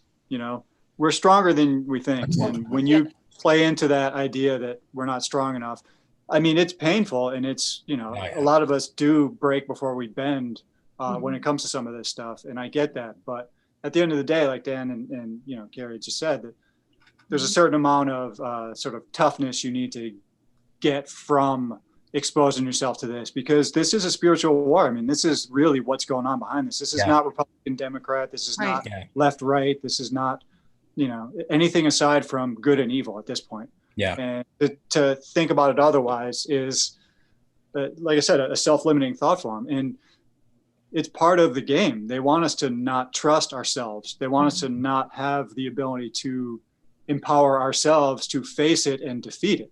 because we are stronger than that. Right. Our compassion gives us the ability to overcome that trauma that they want to continue to oppress us with.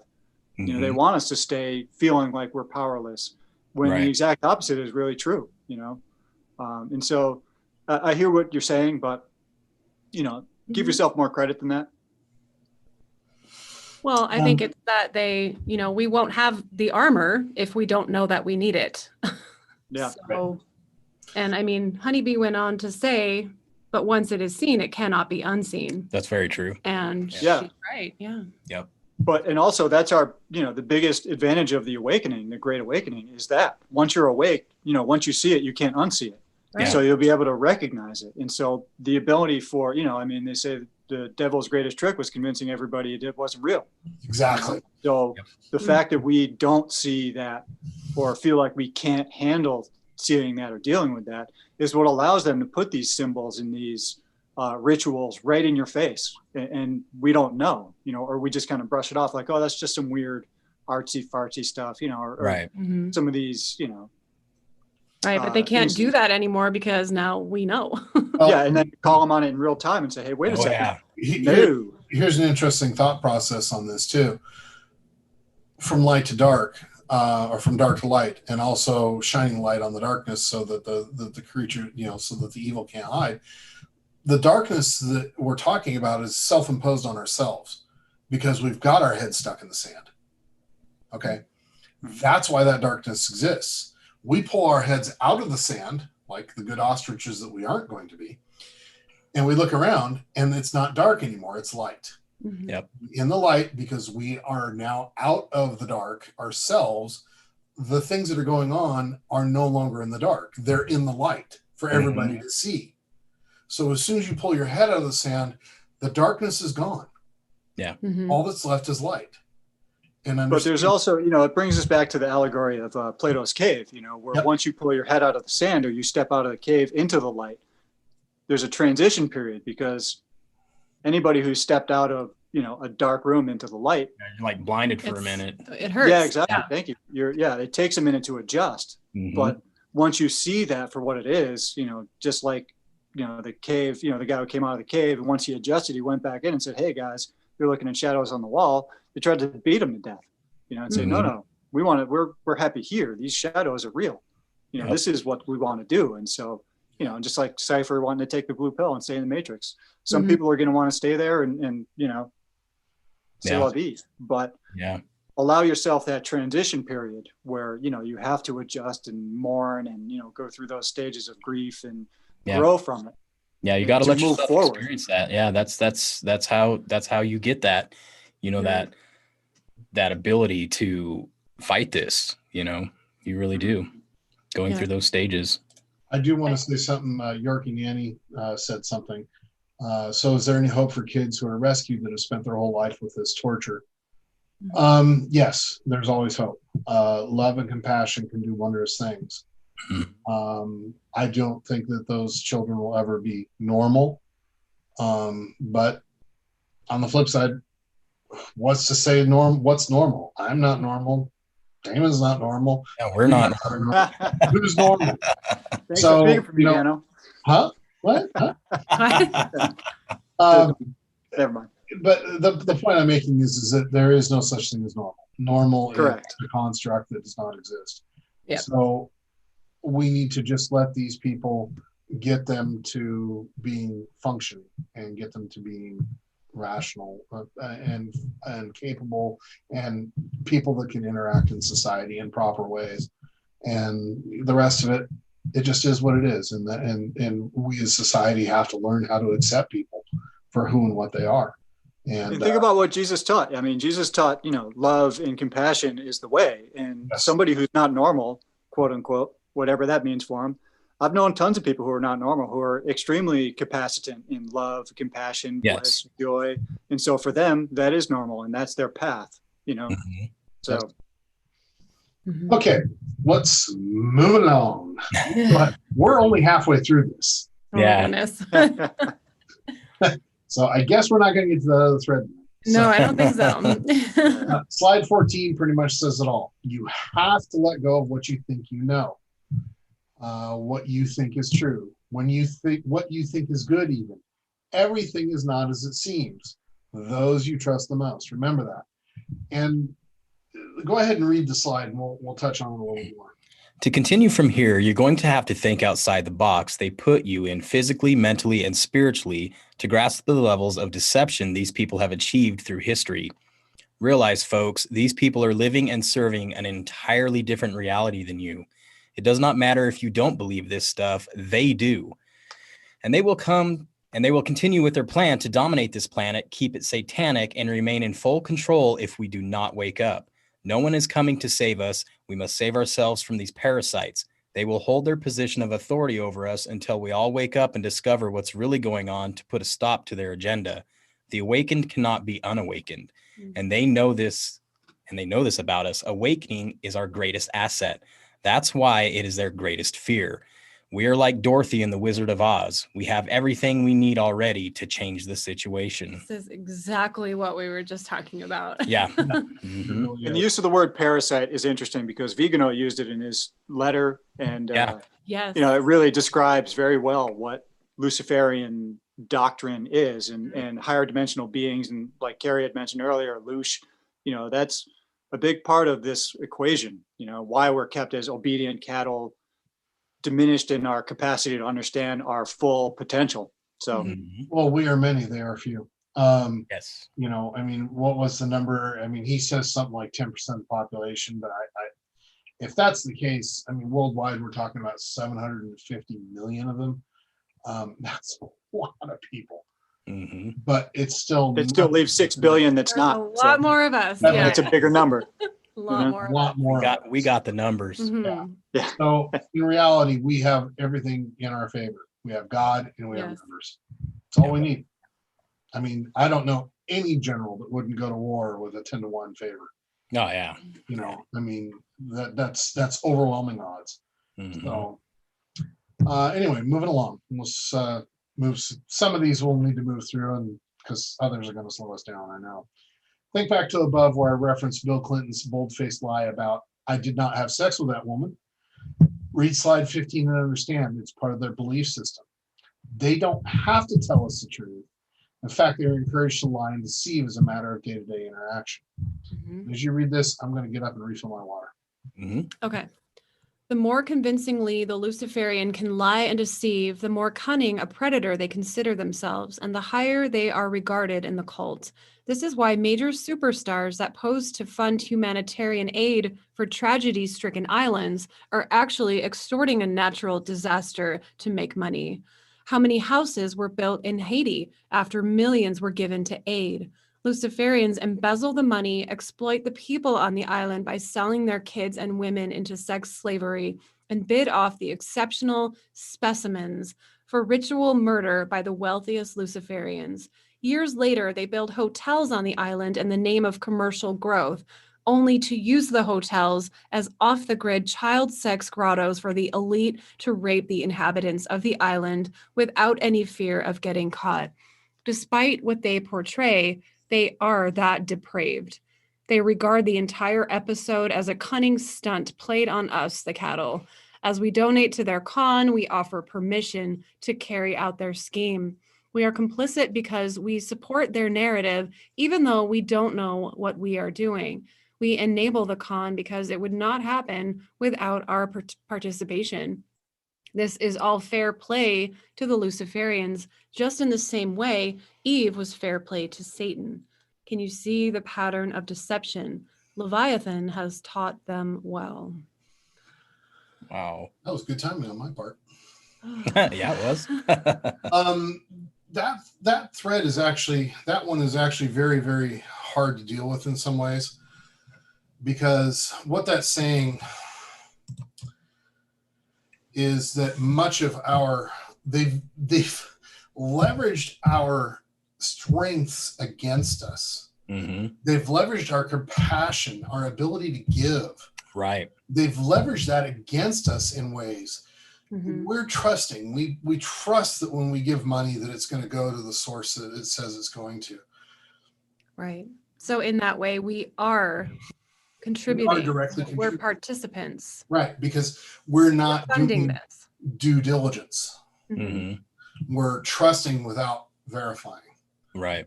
And that's the thing that we all have to stop as people, because without that verification process, we're just basically feeding the monster, literally. Yes. And we have to stop doing that. We really do. Yes. Getting back to the thread here, you cannot trust them, period. Aid money goes into their coffers.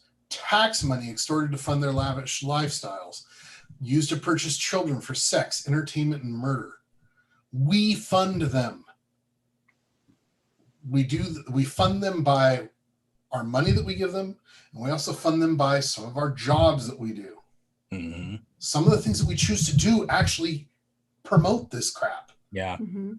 You know, buying porn, buying Playboys, buying certain foods, buying, if you can identify these kinds of things that you know support evil things, don't do it.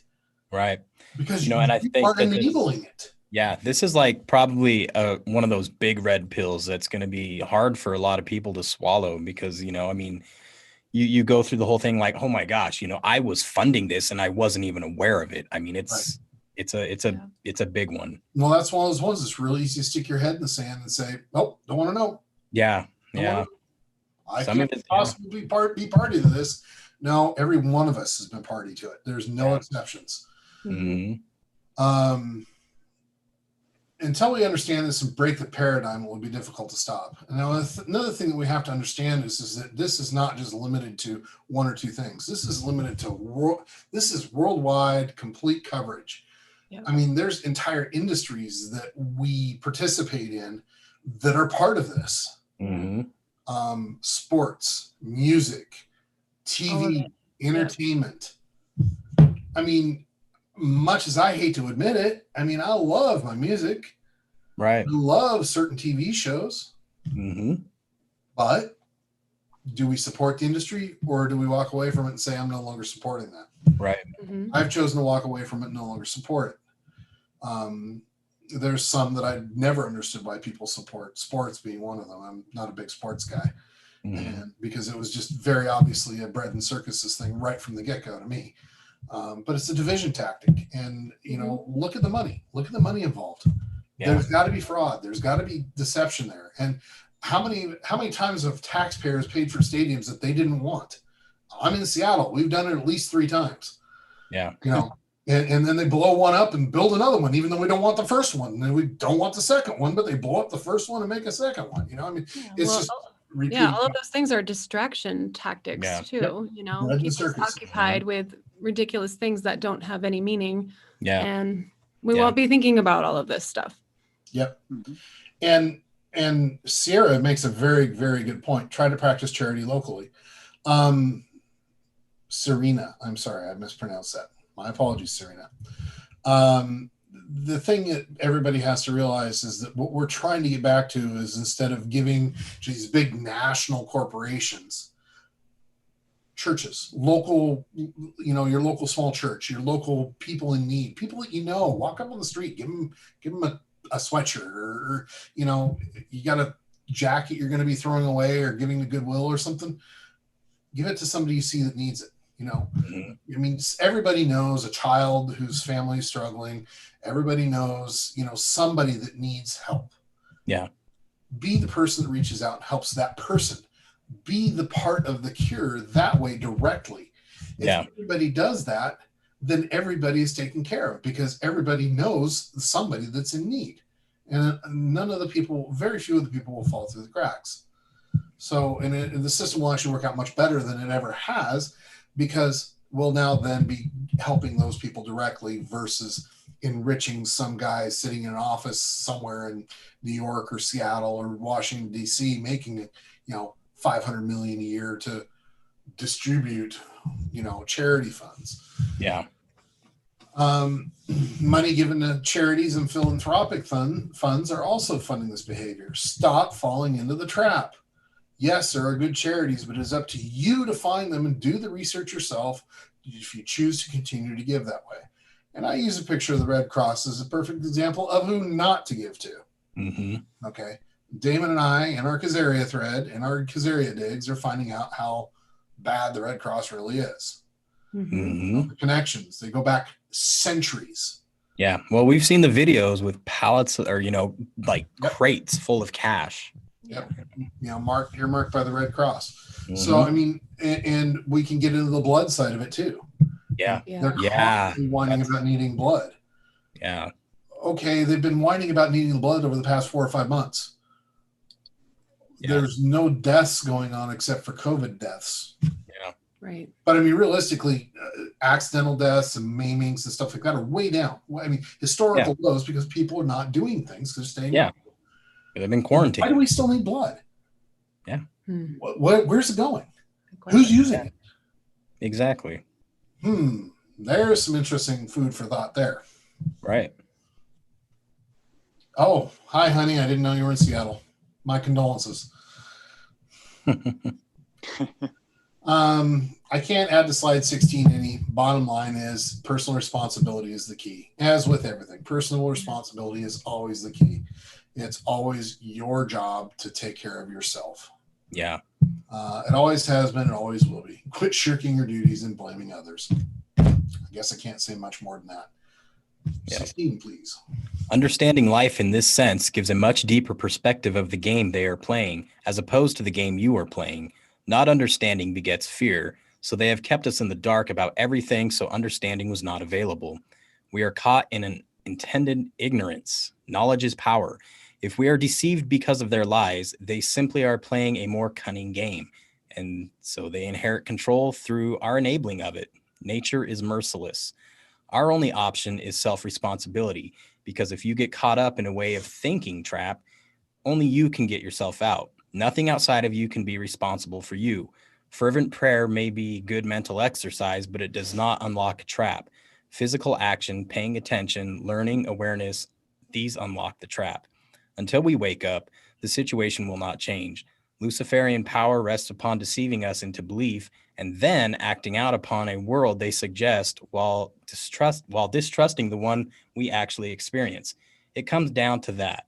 Turning the human mind against itself until mental rigor mortis sets in and development stops. Humans must defeat themselves to be defeated.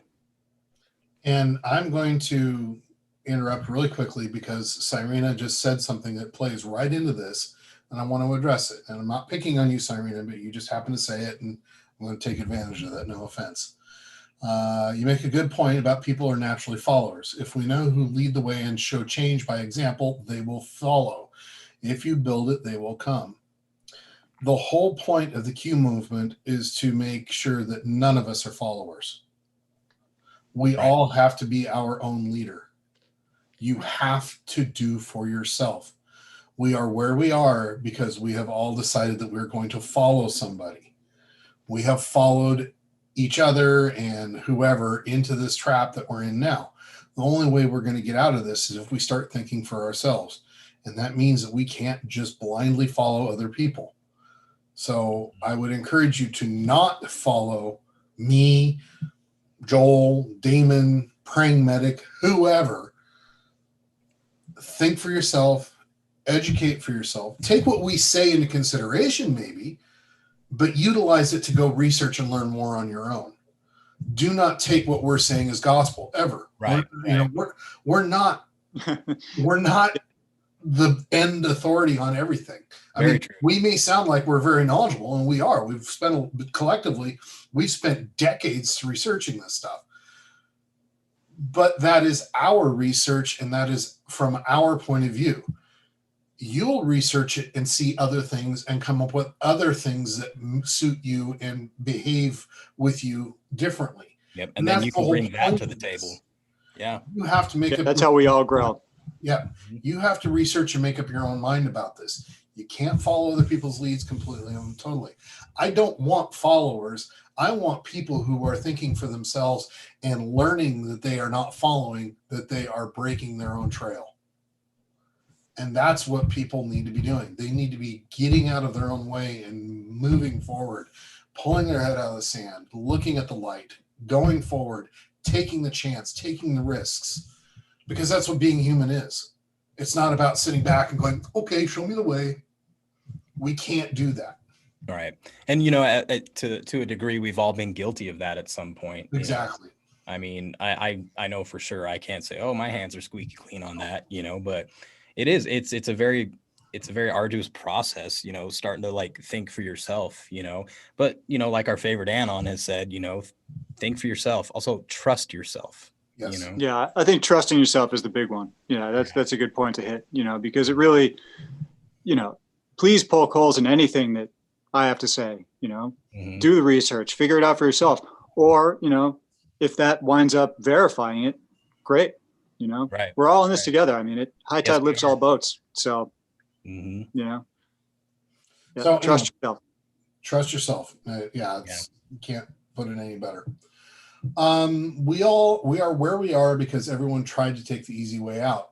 We can't do that anymore. We all have to be responsible. And I guess that just goes with what I was just saying. 17 illustrates where 800,000 children a year in the U.S. alone go missing. That's 0.2% of the population that goes missing each year. Tie that in with the number of abortions, 650,000, and that is nearly 1.5 million children that never get to grow up in the U.S. every year. And that's just what we think, because the FBI doesn't even keep track of these stats, which is nobody very telling in itself. And that doesn't even count the unknowns that are like down at China Lake and those places. I mean, there could be more hundreds of thousands that we don't know about. And this is just in the U.S. alone. Yeah. Right. And that's what this whole slide is about, the fact that it's not even tracked. So we don't know. Yeah. Says, I've read and heard lectures from satanic priests and survivors of satanic ritual abuse like Jay Parker, Kathy O'Brien, and Mark Passio. Estimate 600,000 to over 1 million children per year are destroyed by this cult in allegiance to Lucifer. How can this be possible? Well, maybe because the FBI does not keep track of missing children, which is interesting because the last time I checked, the FBI and CIA basically track everything, from what we text to who our friends are, where we eat, where we sleep, what we drive, but none of these agencies track how many children go missing each year. Does that make sense? So where I shower and where I work is more important to the FBI and CIA than human offspring. The evidence supports yes, since they do not keep track, and that's the issue. They don't care about us. We are cattle to be deceived, just as their father has taught them. Because if it was official, 1 million children were disappearing each year, we would revolt, and they know this. As far as Luciferians are concerned, your kids are their next happy meal. God, that's brutal. Yeah, that's rough. But I mean, it's one of those things. It's a statement meant to shock, to get people to wake up, and it's effective in that because it is a brutal statement. I mean, yes, it is. Yeah. Yep. Okay. Well, I forgot I did that in this thread. So we kind of already touched on this a little bit. I'm going to take a small second for a side here. The Red Cross, founded in Switzerland, obviously has some deep state connections, as they have been caught running money around. But I want to show something else. Okay, and look at the symbology there. The left is the Swiss flag. Mm-hmm. The right is the Red Cross symbol. Yep. The right one is also the cross of the Templars. Mm-hmm. It's also the cross that was flown by Christopher Columbus on his fleet. And what else did we come up with, Damon? I thought there was a third one that we came up with. Well, it represents actually the 4 original families of the Black nobility. Oh, that's true too. In the directions that they came from, east, west, north, and south. And so as they came together in the center, they created, the power that we know today as the cabal. Yeah. Adrenochrome is carried by blood. Abusers drink blood product to obtain the adrenochrome. But I also believe that they consume regular blood consistently as well. Let's take the recent COVID scare. Hospitals were shutting down. I mean, hospitals were shut down. Yeah. Contrary to popular belief, they weren't all open and they weren't all full. Most of them were running with 0 staff and shut down, and they had a very small section open for COVID only, and that's it. And they might have had the ER open for those emergency situations. But other than that, 90% of the hospitals the hospital itself was shut down. And then even some complete hospitals were completely shut down because they couldn't reach census, which is the term for patient load. to even justify staying open. So where's all this blood going? Why were they complaining about needing blood donations? Why? Fewer accidents needing transfusions, fewer elective surgeries needing transfusions. The only things happening were life and death surgeries, but they were still saying that they needed more blood. Where the hell is all that blood going? Now, and let's think about this for a second. 1.5, well, let's just say the 800,000 kids that we know are disappearing and presumably being sacrificed or whatever. That's a lot of blood too. Yeah. Where's it all going? Yep. It shouldn't take that much to connect the dots. Now click on that picture and open it up. I picked that particular picture for a reason. Number one, who it is. Number two, what it shows. Number 17, think of all the blood from the sacrifices and aborted babies. I wonder if they get adrenochrome from abortions as well. Oh, yeah. Sorry, that's a disturbing thought, but I wouldn't put it past them. We know that the abortion industry is part of the sacrifice to Satan, Moloch, Baal, Lucifer, whatever. With all those kids missing yearly, the FBI and CIA don't track missing children. That's left up to local authorities. Why? Maybe because they're both complicit in it. FBI and CIA will be cleaned or dismantled because of the level of corruption involved. And that's Q drop 129. If you want to open it, well, you don't even need to. CIA dismantled, impossible to clean. Operations moving to the NSA. Okay. They're telling us that the NSA is going to take over the operations of the CIA. CIA is going away. I've also heard that being the case of the FBI. Much of their stuff is going to be transferred to the U.S. Marshal Service, which is why you're seeing so much of the child trafficking stuff all being done by the U.S. Marshal Service, not by the FBI. So right now, anything you see the FBI involved with is bogus. Yep. U.S. Marshal Service is what to pay attention to.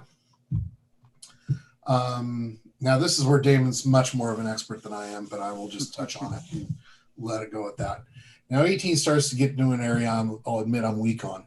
I've converted to an electromagnetic universe thinking, but I still haven't distilled it down to the human body yet, although neurons and such are an electrical impulse. To take this to a logical conclusion, the fourth dimensional beings must not exist in an electromagnetic universe. That's why they value our energy so highly. There is the Matrix reference again, yep. Hopper top. As I write this, it becomes more clear. We are a bounty of electromagnetic energy, in full accord with nature and all those around us because of the electromagnetic universe. All affects all. We are both positive and negative, yin and yang, wrapped into one. Interesting. It's that duality thing again. Yep. Fourth dimensional beings feed on the electromagnetic energy humans emit. The same electromagnetic energy an acupuncturist accesses with stainless steel pins to invigorate natural force to heal the human body is the same energy these insidious creatures crave. We are morphic resonance imbued with consciousness, and since satanic beings are parasites, they seek to consume us. We carry precious, natural, beautiful, perfectly balanced life force, which they do not and cannot contain. In this way, you are assured you are not a demagogic being, as the Luciferians insist. You are imbued with energy a demagogue, namely Lucifer, cannot possess, and therefore they could never make manifest. In other words, a thorn does not bear grapes. This is your assurance of identity as a conscious, natural being. You are more in accord with a metamorphosing butterfly than a fourth dimensional demon. Don't buy their lies about you. Nature's bounty is your yin-yang inheritance, not your curse. Do not be deceived, fellow human. You are not and never were a wretch. Yeah, that's a very inspiring, slide for a change, which is nice to get to at this point, because it really does speak to the true nature of what is being rediscovered as, the electromagnetic or the plasma universe, because there's a lot of people who have piggybacked on the works of Rife and Tesla. And I would highly suggest, if you're interested in sort of the modern spiritual physics, to check out two guys. One is Paul Bearden and another one is Dan Winter. Huge pioneers in this stuff, measurably getting results that can be repeated in a scientific way. It's heady stuff, and I'm not sure I would do it justice trying to explain, but it breaks down to the fact that, blood is such an important thing because it's what carries our ability to generate energy. Mm-hmm. So from the Luciferian perspective, and why their bloodlines are so important to them is because it tracks that mtDNA, that mitochondrial DNA. Right. Mitochondria is the part of your cell that generates energy. It takes the glucose from your blood and transfers it into something called ADP and then ATP, which is the energy molecule of your entire being. And so your electromagnetics and your ability for charge capacitance is carried in your blood, and it's carried out by your blood, among other different systems of your body. And so you can talk about the energetic systems in a lot of different ways across a lot of different cultures. So whether you're talking about it as chi or prana or mana or spirit or whatever, it all refers to basically the same electromagnetic plasma principle. And our ability as a, electromagnetic being is to have heightened experiences of bliss and joy and experience that strengthens our soul, literally. And so your chakras and your spirit and all that stuff is a real measurable phenomenon that's been around for a long time, and people can write it off as very airy-fairy or, whatever. And believe me, I know I used to teach some of this stuff, and, our Western mindset, that Newtonian mechanical way of thinking of the body as sort of a series of parts that break down and, oh, well, you broke your arm, therefore it just needs to heal. But really the mechanics of our spirit and our ability to even have a body in the first place is the byproduct of quantum physics and electromagnetism, creating, our soul, which is a plasma field, which allows for bringing memory through death. I mean, which is a weird statement, I know, but the ability for our blood and our DNA to store memories that can be shared, not just through our life, but through our death and successive rebirth, is the whole point of our experience. So DNA in the Sumerian epics was something referred to as Ti-ama, which means that which carries memory. And so the more bliss and joy you have in your life, the stronger and denser your spirit is, and the more effective you are as a conduit for the universe to experience itself, for God to experience itself, which is sort of the point of all of this.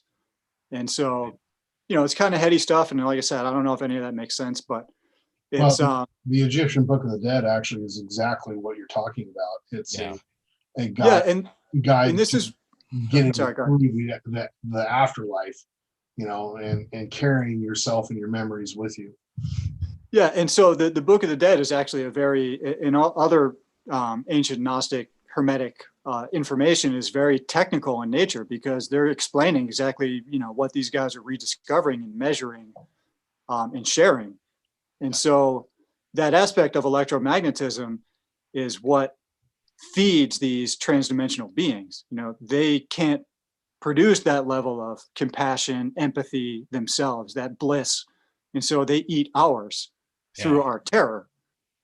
They terrorize us, they diminish us, they use us as their battery to achieve that plasma density for themselves. Because, if you're a transdimensional being that doesn't have a body, it leaves you lacking in the experience to pass your own memories on through death. Well, we'll touch on Lush later too, so that's kind of.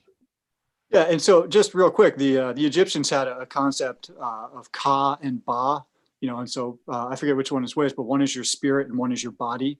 And so when you pass through death and go on go to the Duat, on the boat of the dead, and you stand in front of Osiris and it judges you, it's really a description of your spirit leaving your body, traveling across onto the longitudinal frequencies of electromagnetism that is the universe, and you're being judged, and you can't hide. And this is where, the moment of death, people have repeatable, measurable experiences of, a field and then a tunnel and then a light, and you relive all of your life experiences because you're sorting all the stuff that you've done in your life that can be shared or can't be shared. And if you are symmetrical in your existence, you can reach heaven, which is being in that blissful state along the longitudinal lines of the universe in perpetuity. And these beings that are feeding off of us can't do that. And so they're stuck here, and the closest they can get is by feeding off of our loosh, feeding off of our electromagnetic capacitance and energy. And so they don't want us to understand that we can do this better than them, and we have more of an ability to transcend, and we're closer to God in that way than they could ever be. And that's part of what pisses them off, and that's part of what keeps them feeding off of us, is that they can't do it, so they need us. And without us they starve. Yeah, right. And So that's exactly what the next slide talks about, all of that. Yep. Oh, okay. Another epiphany.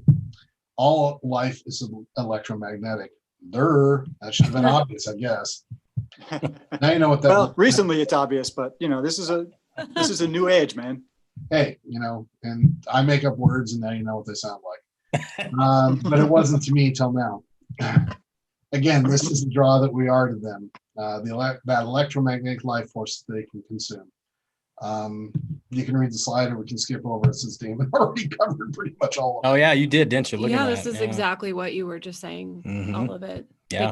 They can't do that. That's why they hate us so much. Yeah. To them, we're just something. We're a drug to them, basically. Yeah. Yeah, we are their source of bliss. We can generate our own bliss. They can't. Right. Right.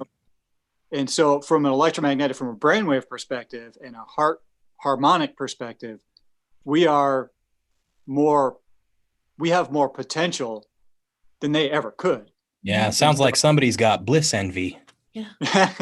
Exactly, man. They're parasites. Yeah. That's what they are. Yeah, they're exactly, and that's why I think that it's so interesting how much that comes up in different writings that I've come through.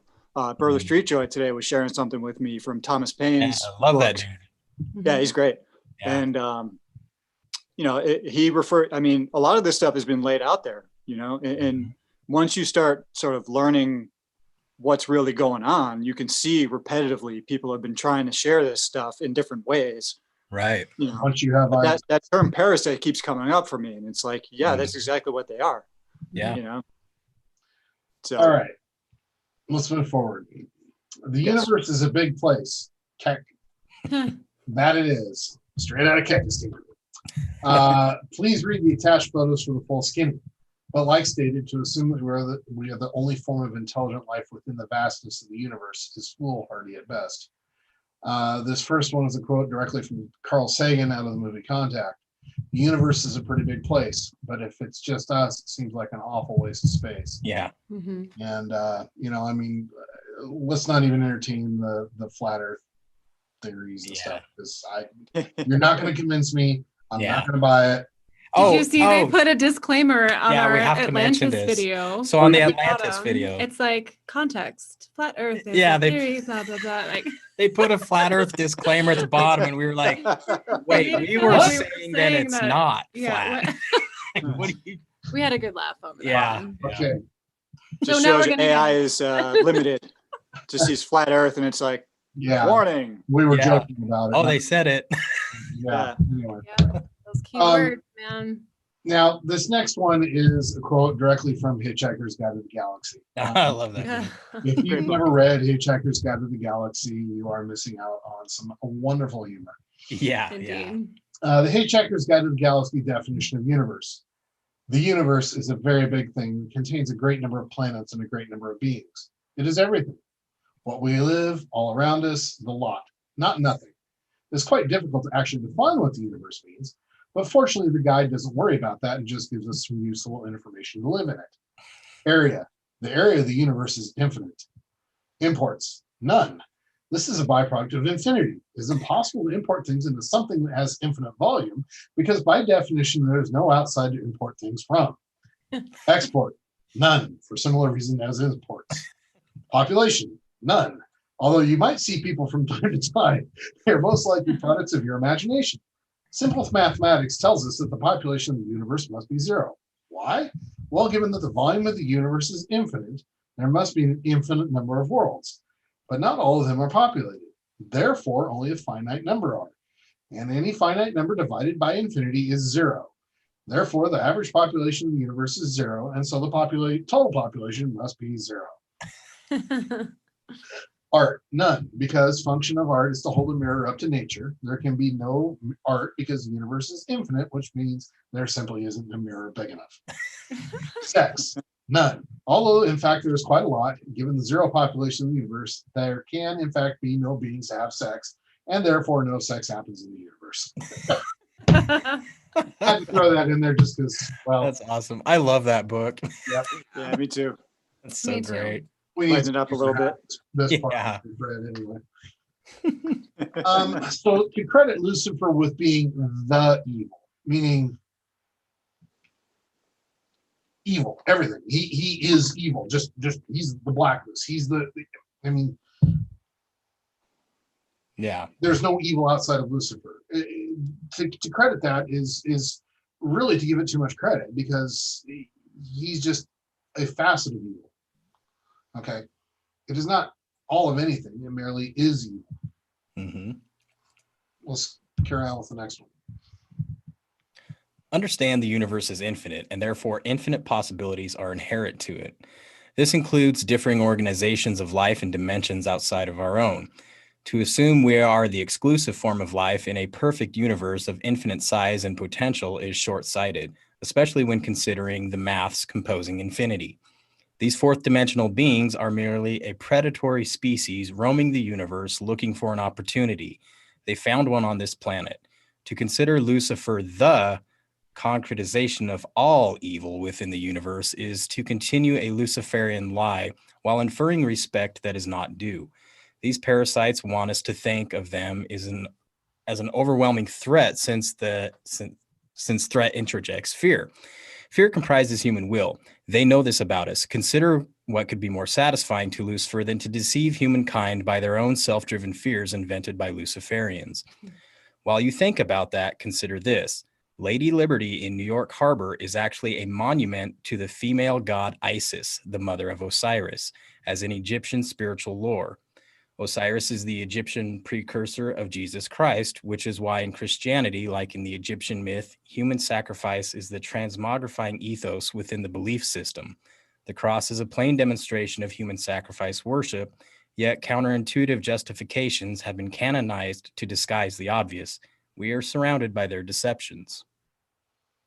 Okay, this is going to be a tough one. So Yeah. let me touch on a couple things that are really obvious. Hopefully they make sense to people. Hopefully they resonate. They may just hit cognitive dissonance, and we'll just have to accept that.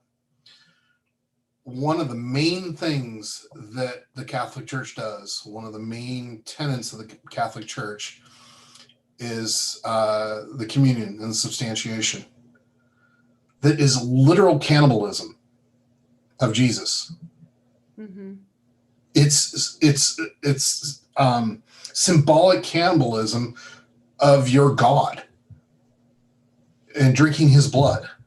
Right. What the hell? Okay. Also, the symbol of Jesus on the cross. Now, the cross by itself is one symbol, but the symbol of Jesus on the cross is a whole nother symbol. That is actually a symbol of the pain and suffering that was endured. It's not a symbol of hope. It's a symbol of pain and suffering.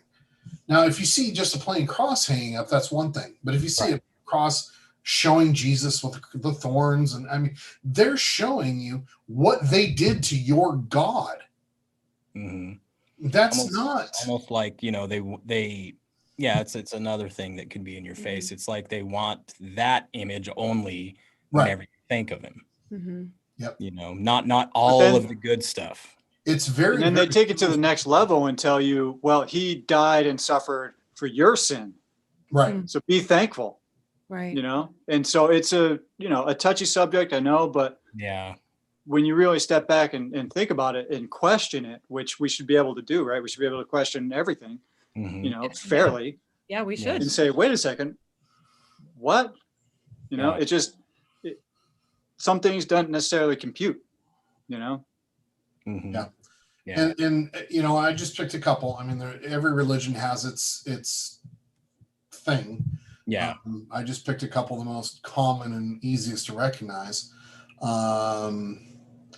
So we just have to recognize that the symbols and the things that we are taught and those that we are taught to trust the most are not necessarily there for our benefit. Mhm. And once we understand that, once we learn that, once we accept that, we can grow. Until we get to that point, we're still being deceived. Okay. Another one. Let's talk about the Egyptian remnants that are hanging out in our religions. Amen. Every time you finish a prayer, you're not saying God's name, you're saying an Egyptian God's name.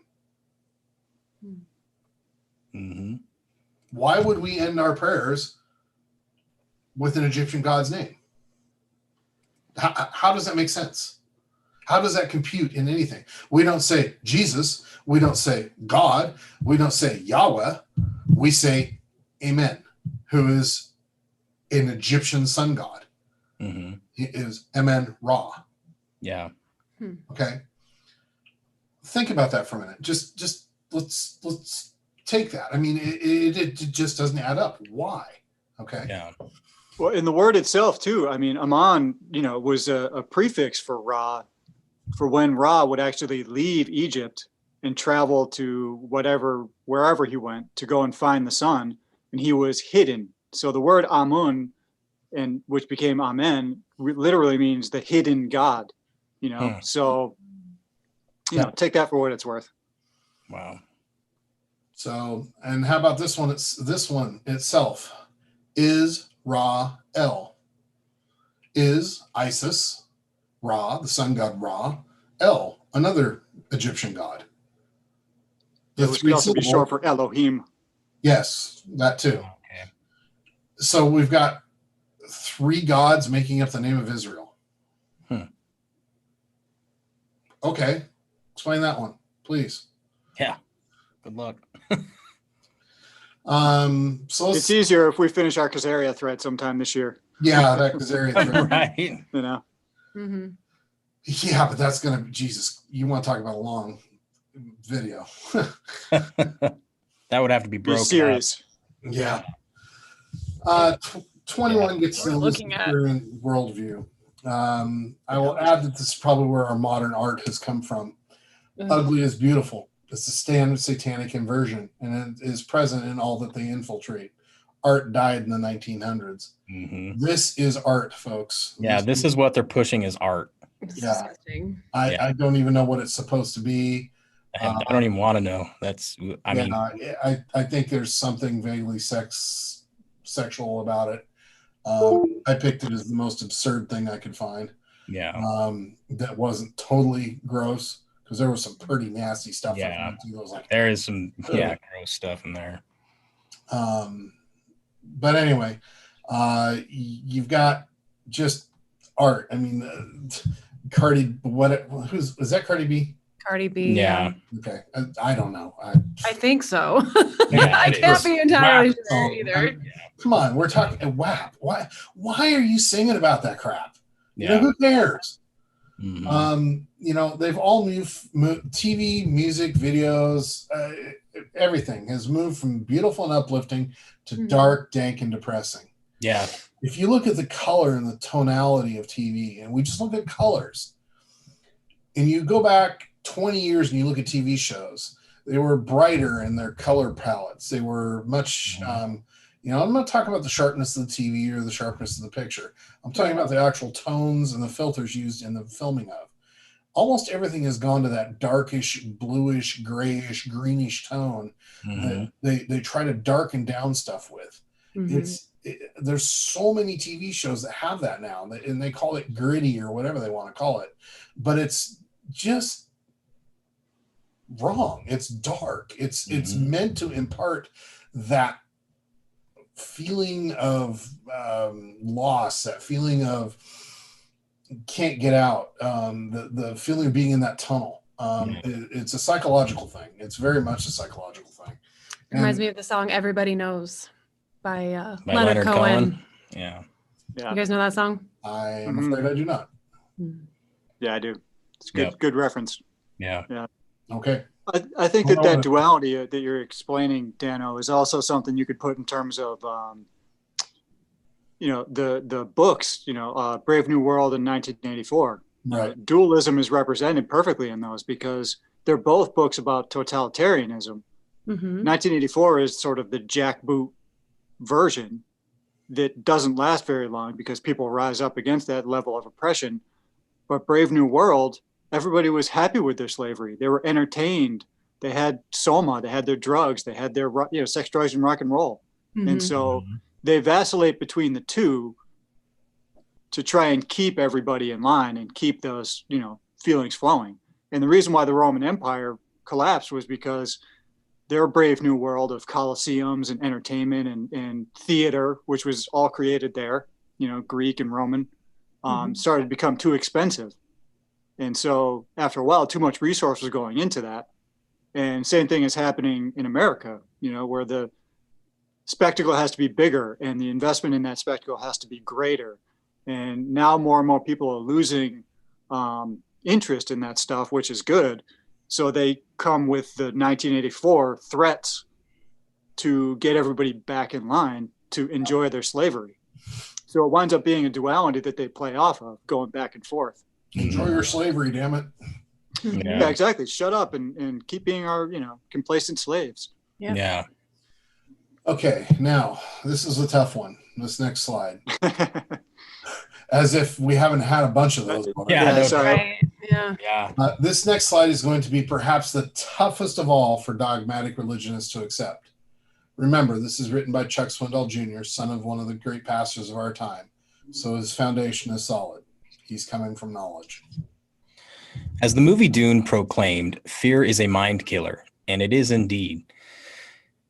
Sin is a mind-controlled technique. Ancient Rome knew about the public what Satan knew about Eve. Humans can be endlessly manipulated if they are complicit in the controlling mechanism. Judaism, Islam, and Christianity are all master control mechanisms. Western religion controls masses of people by limiting their potential through fear, because every Western religionist knows they are a sinner and cannot be trusted. That's called inculcated fear. Convince a world they are all sinners and they will never allow themselves to experience any other kind of reality but that of a sinner. And herein is the con, because victory over sin is a Pyrrhic victory since it only exists in your mind. Sin is a hustle which frustrates human developments in the universe. It's a Luciferian fear technique to developmentally compromise prey, which is us. Believe you're a sinner and you'll act out, live, and die as one. As Ram Dass wrote, if you think you're free, there is no escape. Wow. This is a huge one, because what this isn't saying that there's no sin. Right. Which is to say that there is no wrong. That's not what this is saying at all. The concept of sin and being born into sin is what is wrong. There is right and wrong, but it's not necessarily sin. If that, it's a very fine line to walk and a very strange path that you have to take, but it's, especially considering how most of us were brought up believing that we're sinners. I mean, that's why Jesus died. That's why we got to go to church. That's why all this has to happen. But when you find out that sin is nothing more than a control mechanism, which Swindoll just basically said right here, and I had kind of come to that conclusion myself many decades ago, based on experience, that you begin to see the world a different way. You begin to see it as more possibilities. You begin to see it as there's not the same fear. I mean, just because there's no sin doesn't mean that you go out and you immediately do all the wrong things that you possibly can, because it's still wrong to do so. I mean, that's what self-control is. That's what moral is. That's right. You still have that belief structure of right and wrong that keeps you from doing these things. You don't need the church to tell you that it's a sin. Right. You know that it's wrong. Yeah, you feel it. You know.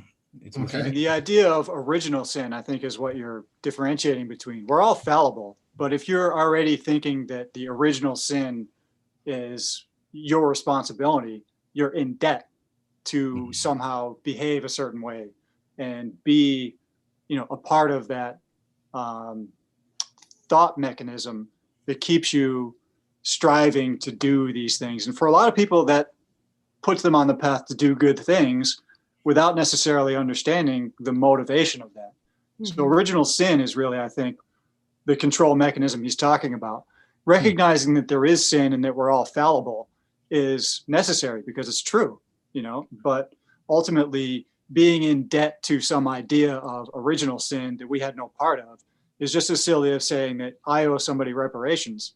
I never owned a slave to somebody who never was a slave. Right. Exactly. Right. Yeah. And there's also an interesting thought process that a couple of my books that I have that have touched on that sin is actually not, the origin of the word is not what we think it is. If you dig into where the true origin of the word sin is from, it's an ancient area in India called Sindh. And those people were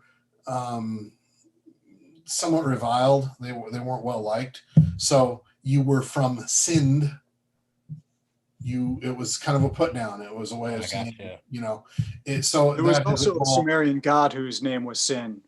His original name was Nanar. And so Nanar Sin was, a person who was concurrent with like Utu and Inanna. And so that sort of mythos, and I'm not sure what realm he had a kingdom within, and it may be the same place, but yeah, the people who were sort of born in sin were either followers or direct descendants of that god. And so it's another aspect that you could rabbit hole. Yeah. We could go on and extrapolate more, and perhaps at a later date we will, but small bits at a time. If I were to go full tilt, I'd piss off too many people and they'd leave in a huff, and I don't want that. You can DM me or even Damon or Joel or Kerry. I mean, all four of us, I think, are pretty much on the same page here on this one. Yeah. If you want more guidance on the information out there. And we've all come at this from our own angles. We've all come to this conclusion on our own, separately, independently of this video. So, take it as you will. Moving forward to slide 23. Have you heard people discussing seeing people's aura?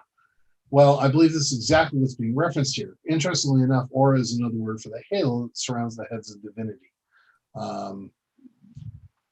Take that as you will. We all have electromagnetic energy pouring out of us because we are a wellspring of physical and spiritual power. As we age, life experiences shifts the color spectrum of our electromagnetics from clear white, like that of a baby, to all the colors of a rainbow.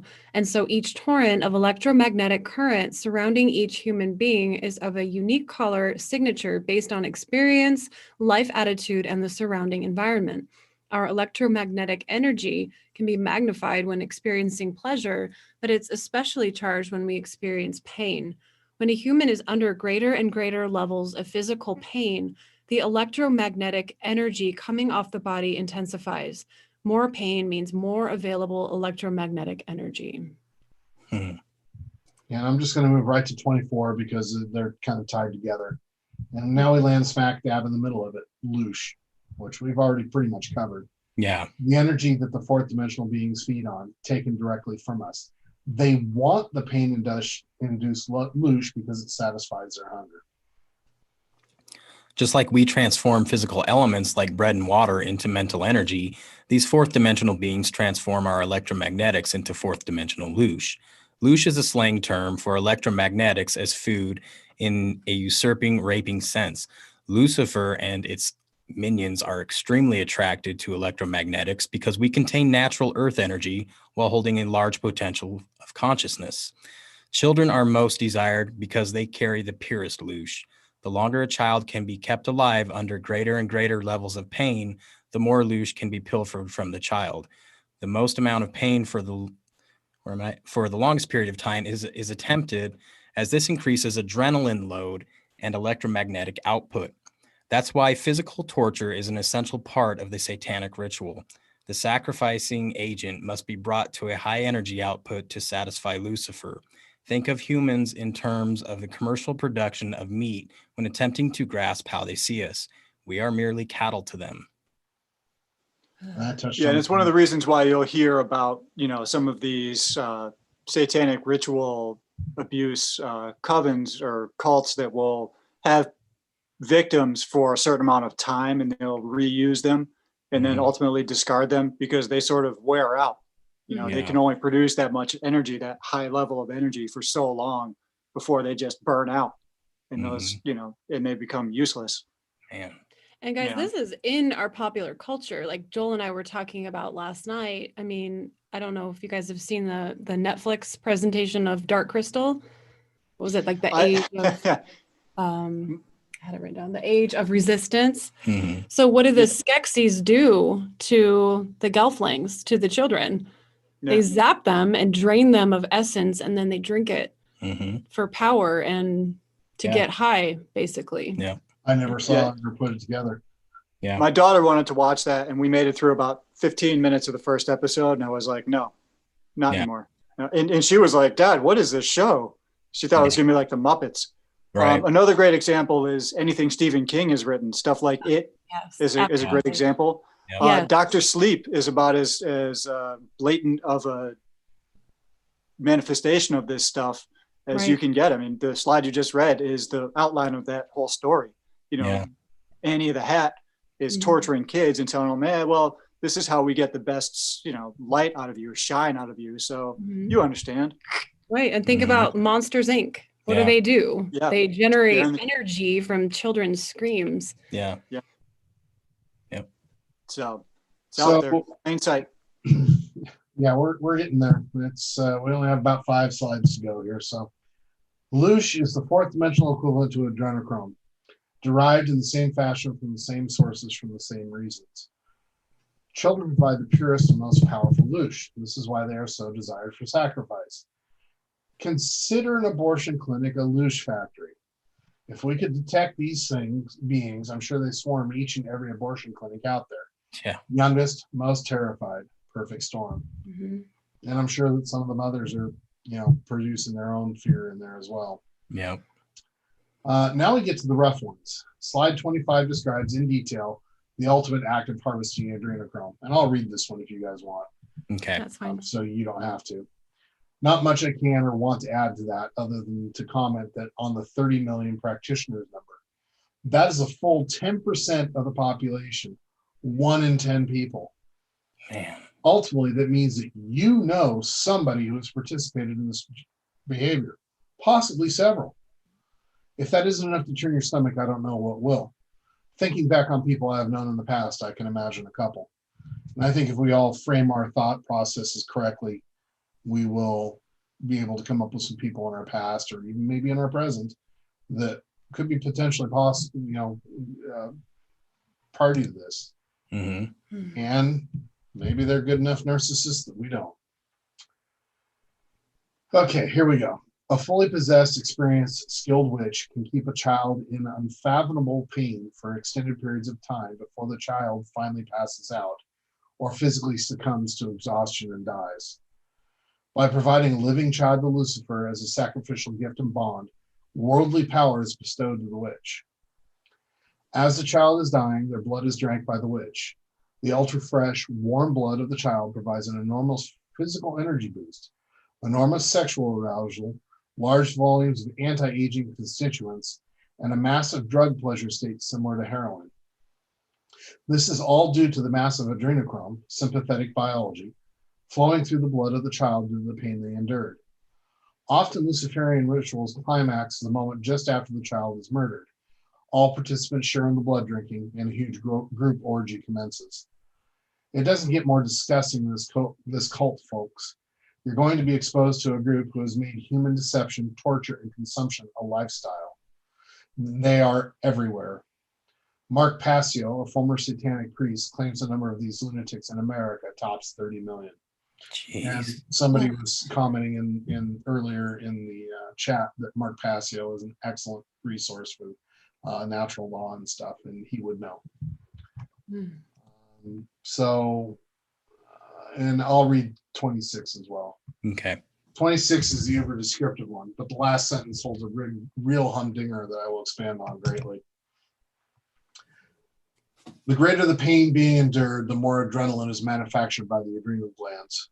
Children hyperventilate from the constant screaming due to the intense pain of the torturing procedure, so their blood becomes laden with oxygen. The high levels of oxygen pushed into the bloodstream from the lungs oxidizes adrenaline in the blood into its highly metabolizable form known as adrenochrome. Adrenochrome is a chemical asset of our sympathetic autonomic nervous system. The human body can instantly metabolize adrenochrome since pure adrenaline has been partially metabolized by oxygen via oxidation. Blood becomes saturated with adrenochrome as the body attempts to provide the sympathetic biology necessary for a fight or flight scenario, which the child is enduring. But there is no escape for the child. The witch consumes all of this biologic energy as they drink the blood directly from the child's body while the blood is still warm and pumping. Adrenochrome almost instantly breaks down into useless compounds in the blood once the child's heart stops. So the blood is best consumed right before the moment of death, meaning the child is alive and aware the witch is drinking their blood as they die. The jugular and the neck provides highly oxygenated, adrenalized blood straight off the aorta via a quick stab to the neck and a deep bite. Vampirism is very real. Yeah. Vampirism is very real. This is something I've been saying for months now, as my digging and historical knowledge background and my questionable choices in TV and movie viewing have all come into play here. Firstly, let's discuss what we know of vampires because of books, TV, movies. No, Twilight doesn't count. Underworld, Thank you. Van Helsing, Hugh Jackman one, Interview with a Vampire, Bram Stoker's Dracula, Buffy the Vampire Slayer, Blade. I could go on and on. In general, we know they all drink blood. They have to continue to drink blood because regular food is poison to them. They have a sensitivity death to sunlight. Silver kills them. Read through this article on sanguinarians, and this is a real thing. Yeah, it is. And pay attention to the disorders it might treat and symptoms it can cause. I'll summarize it. Sanguinarianism creates hemochromatosis, which is a overload of iron in your system. But it also makes it so that you potentially cannot eat regular food because it becomes unpalatable to you. You have to continue to drink blood. The other thing is that hemochromatosis and some of the other things can lead to lupus. Lupus is one of the symptoms is sensitivity to sunlight. And I will give me just a second here. I'm going to bring it because this is part of the thread I did. You want to give me the world for a second? Yep, give me just a second here. I've got a picture of lupus burns from sunlight. Does that not look like what you would imagine a potential vampire reaction to sunlight could be? Oh, yeah. Well, and understand that lupus is an autoimmune disorder. And so there's a couple different types of it, but basically what it means is your own cells or your own immune cells attack your body in different ways. And so there's one specifically, that's called lupus discoid luposis, I believe. And it has what's called a butterfly rash across the face. And yeah, they're very sensitive to sunlight. And so for various reasons, not everybody is, a vampire who has it, but something like that is, But people that drink blood are potentially susceptible to this. So right. Well, and it makes sense. I mean, if you're ingesting, somebody else's back to you. Yep. Yeah, if you're ingesting somebody else's blood, you're gonna pick up a lot of their bacteria and whatever floating around in there. But it's also gonna be recognized by your immune system as an invader. And so it's going to attack itself, or wherever that blood or that stuff lands is going to become an enemy according to your immune system. So it definitely makes sense. And I haven't found the link to silver yet. I'm not sure what where that came from historically, but I think that we've been told about these people and their behaviors and the results of their behavior for years. I mean, it's in the psyche of the world, Right. Well, then garlic is a very powerful antimicrobial, and so is colloidal silver. And so, there you go. people who are drinking blood and getting all, filled with other people's bacteria will certainly be more susceptible to that. Mm-hmm.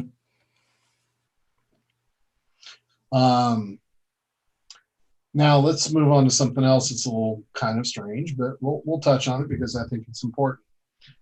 Now let's examine something else that's very interesting. Not long ago, Prince Charles stated that he was descended from Vlad the Impaler. Right, I remember that. Okay. Proudly. It's only a 50-second clip if you want to play it, but it doesn't really say anything other than that. Yes, I'm descended from Vlad the Impaler, and he says it kind of proudly. Right. It's kind of strange. Yeah, let me see if I can pull it up here. Here we go. Yeah, just skip it. My journey will take me through the foothills, where ancient villages survive practically unchanged, despite Romania's stampede towards modernization. I'll be exploring the forests and mountains beyond, as we go in search of the European brown bear, and find out why this elusive species is so vital to the survival of the environment. On my way, I'll be meeting a dedicated group of individuals whose passion for this area is helping to redefine its importance as one of the great surviving wonders of the natural world. These include a Transylvanian count who is working to conserve some of the most ancient of Carpathia's medieval villages, and His Royal Highness Prince Charles, who can trace his ancestry back to Romania's dark and distant past. The genealogy shows that I'm descended from Vlad the Impaler, you see. So I do have a bit of a stake in the country. As it were. Oh, nice pun. Nice pun. A stake in the country. Seriously. Yep. The house of Saxe-Coburg-Gotha is the Windsor's lineage, and it goes right to Vlad Tepes. Yep. It's directly traceable. I mean, anybody that can track genealogy and lineage, it's right there. And the other thing that most people aren't aware of is that almost all the royal houses of Europe now are descended from the Gothberg Saxe group. Saxe-Coburg-Gotha and Habsburgs. They're all married off, and almost all the original royal lines are gone. They've all been taken over by this one group. They are all related. So anyway, the black nobility did a good job of usurping all the power and through marriage or revolt or darker practices. That's really who is the cabal, the elite at the top, the bloodlines that get there and control everything. Karen, yes, you are correct. Ancient children's stories tell truths we may not be able to believe. Hansel and Gretel is a perfect example. And where did the Brothers Grimm write the setting for all their stories? The Black Forest. Yeah. Mm-hmm. And who had the big estate there that just got sold? Yeah. Rothschild. Hunting grounds. Yep. So yes, there is truth in myth, and that's the thing that we all have to understand, and that I've been saying that for a long time. And we can read these mythologies, and we can read these fairy tales, and we can pull truth out of them if we know what we're looking for, and we can discern that.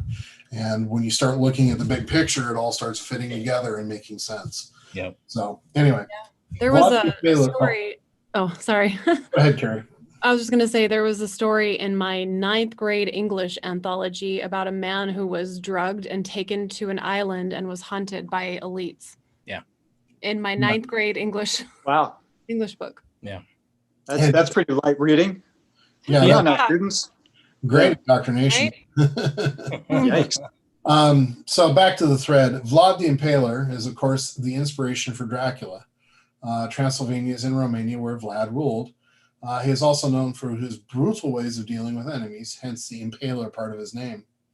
Although not documented, it is rumored that Vlad drank the blood of his enemies' infants. Now, no doubt to cow the recently conquered, but it also is possible there was another reason for it: alchemy. And again, all of this right here is part of another thread that I just finished, and I went into a little bit more detail. So I'll go through this, but this is that other thread could sit right next to this one, and they would be together, and they would work well together. Gotcha. Anyway, alchemy, the ancient science of trying to turn things into gold, or so everyone thinks. What its real goal and purpose was to create the philosopher's stone. One of the properties of the stone was extended longevity and youthfulness. It was also found in liquid form. Now, go do an image search for philosopher's stone. Go ahead, I'll wait. What color was this stone? Or just think of Harry Potter. And It's you're red. correct, because that is the correct color. It is red. Okay. Now take a look at this picture. That picture is a carbazochrome adrenochrome. That is solidified and dried adrenochrome. Yep. Wow. Okay. So yes, adrenochrome can be solid. It's also usually a liquid, red in color, imparts youthful looks and added longevity. Get what I'm putting down here? This ancient search for the philosopher's stone was really an allegory for harvesting of adrenochrome, or the search for adrenochrome. This has been known for millennia. This is not a new thing. Yep. And we know that it really started way back with Nimrod and Marduk and all those. But it's interesting to see that so much of our ancient or our medieval stuff references it in so many ways. So many things that we hold and kind of, ooh, that's cool. Right. And not so much. No. You know, in my thread, nobody's ever going to be able to watch Harry Potter again. No. Yeah. After I'm done. It's just no way. And that's with on top of what we already know. Yeah. Right. Yeah. I haven't even read your thread, and I already can't. Yeah. She's already out. Yeah. I'm out. Out. The other thing I would say about alchemy and its quest for gold is that, gold, yeah, sure, riches and bullion and money and whatever, but monoatomic gold, or what the Egyptians knew as mana, is something that also can act as a life enhancing agent. Right. And so if used properly, you can definitely overuse it and it messes with your plasma field. But right. Yeah, gold is another source of that longevity. Yeah, absolutely. In certain forms. If you can flip it so that people can see the screen. Oh, hold on a second here. I just want to hold up a book. Okay, give me just a second here, Dana. There we go. You want to learn about mana, its creation, and its use right here. Mm-hmm. Lost Secrets of the Sacred Ark by Lawrence Gardner. This book is excellent author. Very, very, very interesting. Mm-hmm. He also did one on the bloodline of Christ. And because he's actually part of the there it is. Reflection, yeah. He's part of the royal lines. So he has access to the royal genealogies, which other people do not. So the whole back, probably, I don't know, 10% of the book is royal genealogies and bloodlines. Right. Which he traces back to Christ and forward and back before Christ and stuff like that, including the Merovingians and all that stuff. So there's a lot of really good info in this book. This book has got a treasure trove of stuff, especially considering some of the topics that we're touching on today. But anyway. Wow. Okay. So also let's notice who were known alchemists. Royalty, members of the Illuminati, leading lights in art and science. Sound familiar? In fact, up until about 30 years ago, alchemists were actually looked down upon. The idea of alchemists were really poo-pod. They were just in recent times. I mean, because I remember when I was a kid, it was not a positive connotation when alchemy was mentioned. But nowadays it's more, oh, hey, that's kind of cool. It's witchy wizardry, and part of that's because of the Harry Potter thing and stuff like that. But there's other social pressures and indicators that have gotten us to that point as well. So anyway, just some really good information there. Nicholas Flamel is actually a real person. He's not just a deal in Harry Potter's book. He was actually said to have created and found the Philosopher's Stone, meaning, well, you know what it means. Yeah. Isaac Newton, Elias Ashmole. If you don't know who Elias Ashmole is, go look him up. He's got some really negative connotations and some real dark connections. Sir Francis Bacon is another one. Mm-hmm. You know, he was considered to be an alchemist. He also has a lot of really interesting connections and things about him and stuff. So alchemy is something that's kind of cool, but it's really not. Right. Well, I think just like what we've talked about before, it's a tool and it depends on what you're looking for, how you're using it, you know. Somebody like Nostradamus was an alchemist. Somebody like John Dee was an alchemist. And they did some funky stuff with it. But a lot of what they did was for the purpose of knowledge and, you know, moving stuff forward as opposed to looking for some, you know, dark immortality stone. Right. You know? And so, you know, it's just like everything, you know, there's duality in all things. And so it just depends on the practitioner. Some of the stuff that was talked about in the making or in the alchemy thing was also a way to kind of shadow what they were really trying to do. I don't, so far, everybody I've found that's been an alchemist, John Dee is definitely not somebody who has a really great reputation. Sure.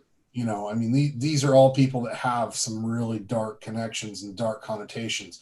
They're all Illuminati. They're all Rosicrucian. They're all part of the Royal Society, you know, and you start adding all those things up, it starts beginning to go, Yeah. And I'm not wanting to throw the bathwater, but I think that there's a lot more to it than we know. I mean, if we take modern day and we look at the way it is, it's like that this is their Epstein Island. Mm-hmm. This was their transhumanism. This was their secret society to look for how this is done. And because, I mean, you know, Stephen Hawking, I mean, well, okay, what was he? Well, he's basically the equivalent of Sir Isaac Newton. What was he doing? Bad stuff on Epstein Island. Yep. Mm-hmm. How did he survive with MS for as long as he, or what, MS? Yeah. MS, yeah. Yeah, MS. How did he survive MS for 50 some years when the average life expectancy is what, 10? Yeah. Mhm. You know, I mean, yeah, there's anomalies, but there's also like, huh? Yeah. So there's just things that we need to be realistic about and understand and look at and go. Yeah. Yeah. It makes you wonder with people with those kinds of conditions, you know, and the positions they're in, you're like, oh, they live for that long with that. But then you got to stop and look like, okay, what circles are they running in? Right. Yeah. And Karen says in the chat, staying young explains Hollywood. Yeah. Absolutely. Yep. Hollywood and modeling and all that. Mm-hmm. Royalty. I mean, how old is Queen Elizabeth? Right. Right. Yeah. Exactly. How old is her mom? Her Prince mom died Philip. 120, 102. Mm-hmm. You know, I mean, And other mythical people like Count of Saint Germain, you know, I mean, he was Mhm. supposedly hundreds of years, you know. Yeah. that's right. Thank you, Rapunzel. Lou Gehrig's ALS. Oh, that's ALS right. is even more. My uncle just got diagnosed with ALS 5 years ago, and he was dead in 3.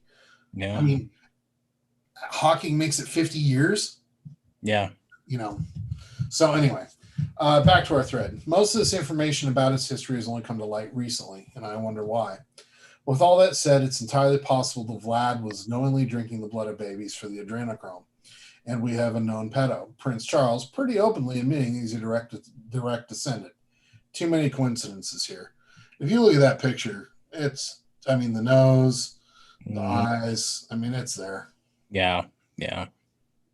And we also, if you'll notice the red stone in the center of Vlad the Impaler's, I touch on it too. Not here, though. But the big red stone is also, I think, another kind of like the big red signet ring we saw in Soleimani and Oprah and all those other people. I think there's some connections there. Oh, yeah. A wink and a nod.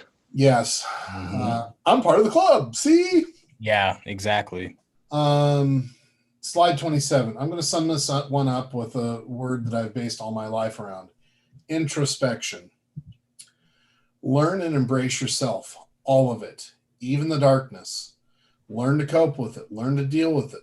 Once you know yourself, no one can manipulate you. Yep. Exactly. Shakespeare or Bacon, depending on who you believe, put it the best. This above all, to thine own self be true. Mm-hmm. And I don't, some people read it one way. I read it as being, be brutally honest with yourself. Yeah. Know yourself completely and totally. Know the darkness, know the light. Mm-hmm. Learn it, understand it, embrace Mm-hmm. it, learn how to work with it. It's all, Yeah. and that's what you got to do. So, yep, exactly. And also have trust in yourself, your own ability to think and logic and reason and choose. Yeah, absolutely. And hitting the last slide here. Once we become self-aware, aware of our place in the universe, and aware of our relationship with the universe and God, we have achieved truth. And Joel? If we do not awaken to our truth, Luciferians will enslave us all to their bidding because nature is merciless. A self-limited consciousness will be devoured by a limitless universe. We all must recognize and therefore experience the limitless truth that we are to save ourselves from these parasites. Truth can take any pressure applied. Truth always prevails. Be it. And that's pretty much it. The next slide is a copy of something that he flashed at the beginning of his video.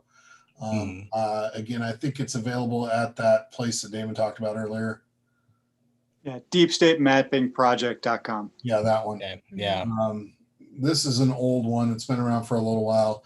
It's actually really good because it kind of traces a lot of the stuff through history forward. It's actually kind of similar to what we're doing with our Khazaria thread, except Right. we go back even earlier. But yeah, I mean, it's tough stuff. I mean, there's a lot of stuff going on. So yeah, it is, man. I mean, there's a lot of heavy stuff that we just covered, Oh man, a lot of heavy stuff. Mm-hmm. And it's not always easy, It definitely isn't. Truth rarely is. Yep. Right. Exactly. Let's see here. Let me get this pulled up again. There we go. Yeah. So was there anything else you guys wanted to cover or anything real quick before we end this one? Because I think we've been going for a while now. Time. I know. Surprised my wife hasn't broken in. yeah. Mine already has. She's right here. Yeah, right. She already knows. I would just like to say, really quickly to encourage people again to, not be too bogged down by the darkness of it, but you have to realize that it's real and it's there. Yeah. But if you're looking for some inspiration to our own spiritual power that's, like I said, been recently measured and shared, Dan Winter has some great videos on it. And I'm going to put some on my Twitter feed as soon as we're done here. And I encourage people to check them out and watch them because, it'll give you a good yin to the yang that we just covered. And we'll drop your Twitter account down in our description when we're done too, so people can find you. Yeah, sure. Yeah. Yeah, cool. So yeah, I'll post a few of them there, and hopefully you guys will check them out and shake off some of this funky juju we've been talking about for. Yeah. Actually, people in the chat were mentioning that we need we need to be flooded with some good things right now after this. Good things, yeah, for sure. And that's ultimately that's what I've been looking at recently.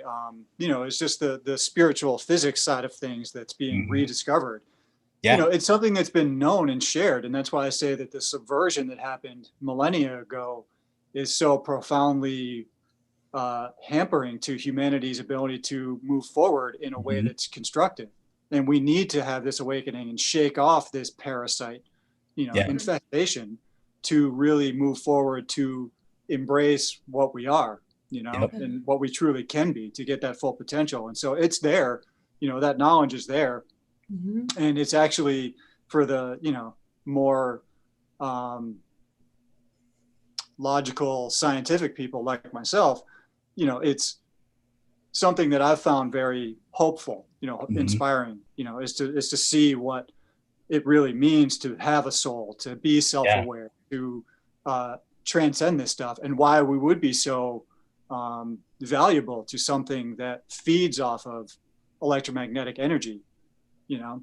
Yep. And so Yeah. I'll do that as soon as we're done here. Awesome. So- Awesome. Dano, anything else? Yeah, I just want to say, you know, I appreciate everybody sticking with us. I know Yeah, it was a thanks, tough guys. one. Yeah. It's you know, it's deep, it's dark. Go watch some Robin Williams, or, you know, comedy movie or something to get Something to lift you up a little bit. I find him very depressing, Oh, actually. well, then never mind. I recommend Schitt's Creek. That's been fun. It's kept He me out just of it. laughs at me. I don't know. Well, yeah, Provide the entertainment to you, Joe. Yeah, she just looks at me and Works. Oh, God. laughs.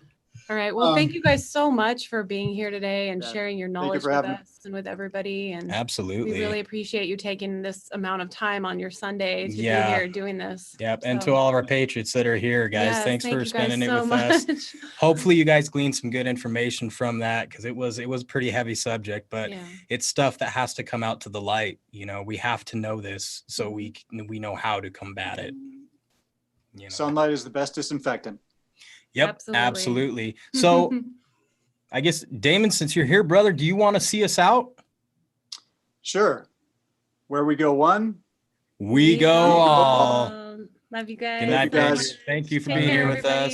everybody. It's what the TV can't televise. What the TV won't televise. What the TV don't televise. What the TV can't televise, and it's happening.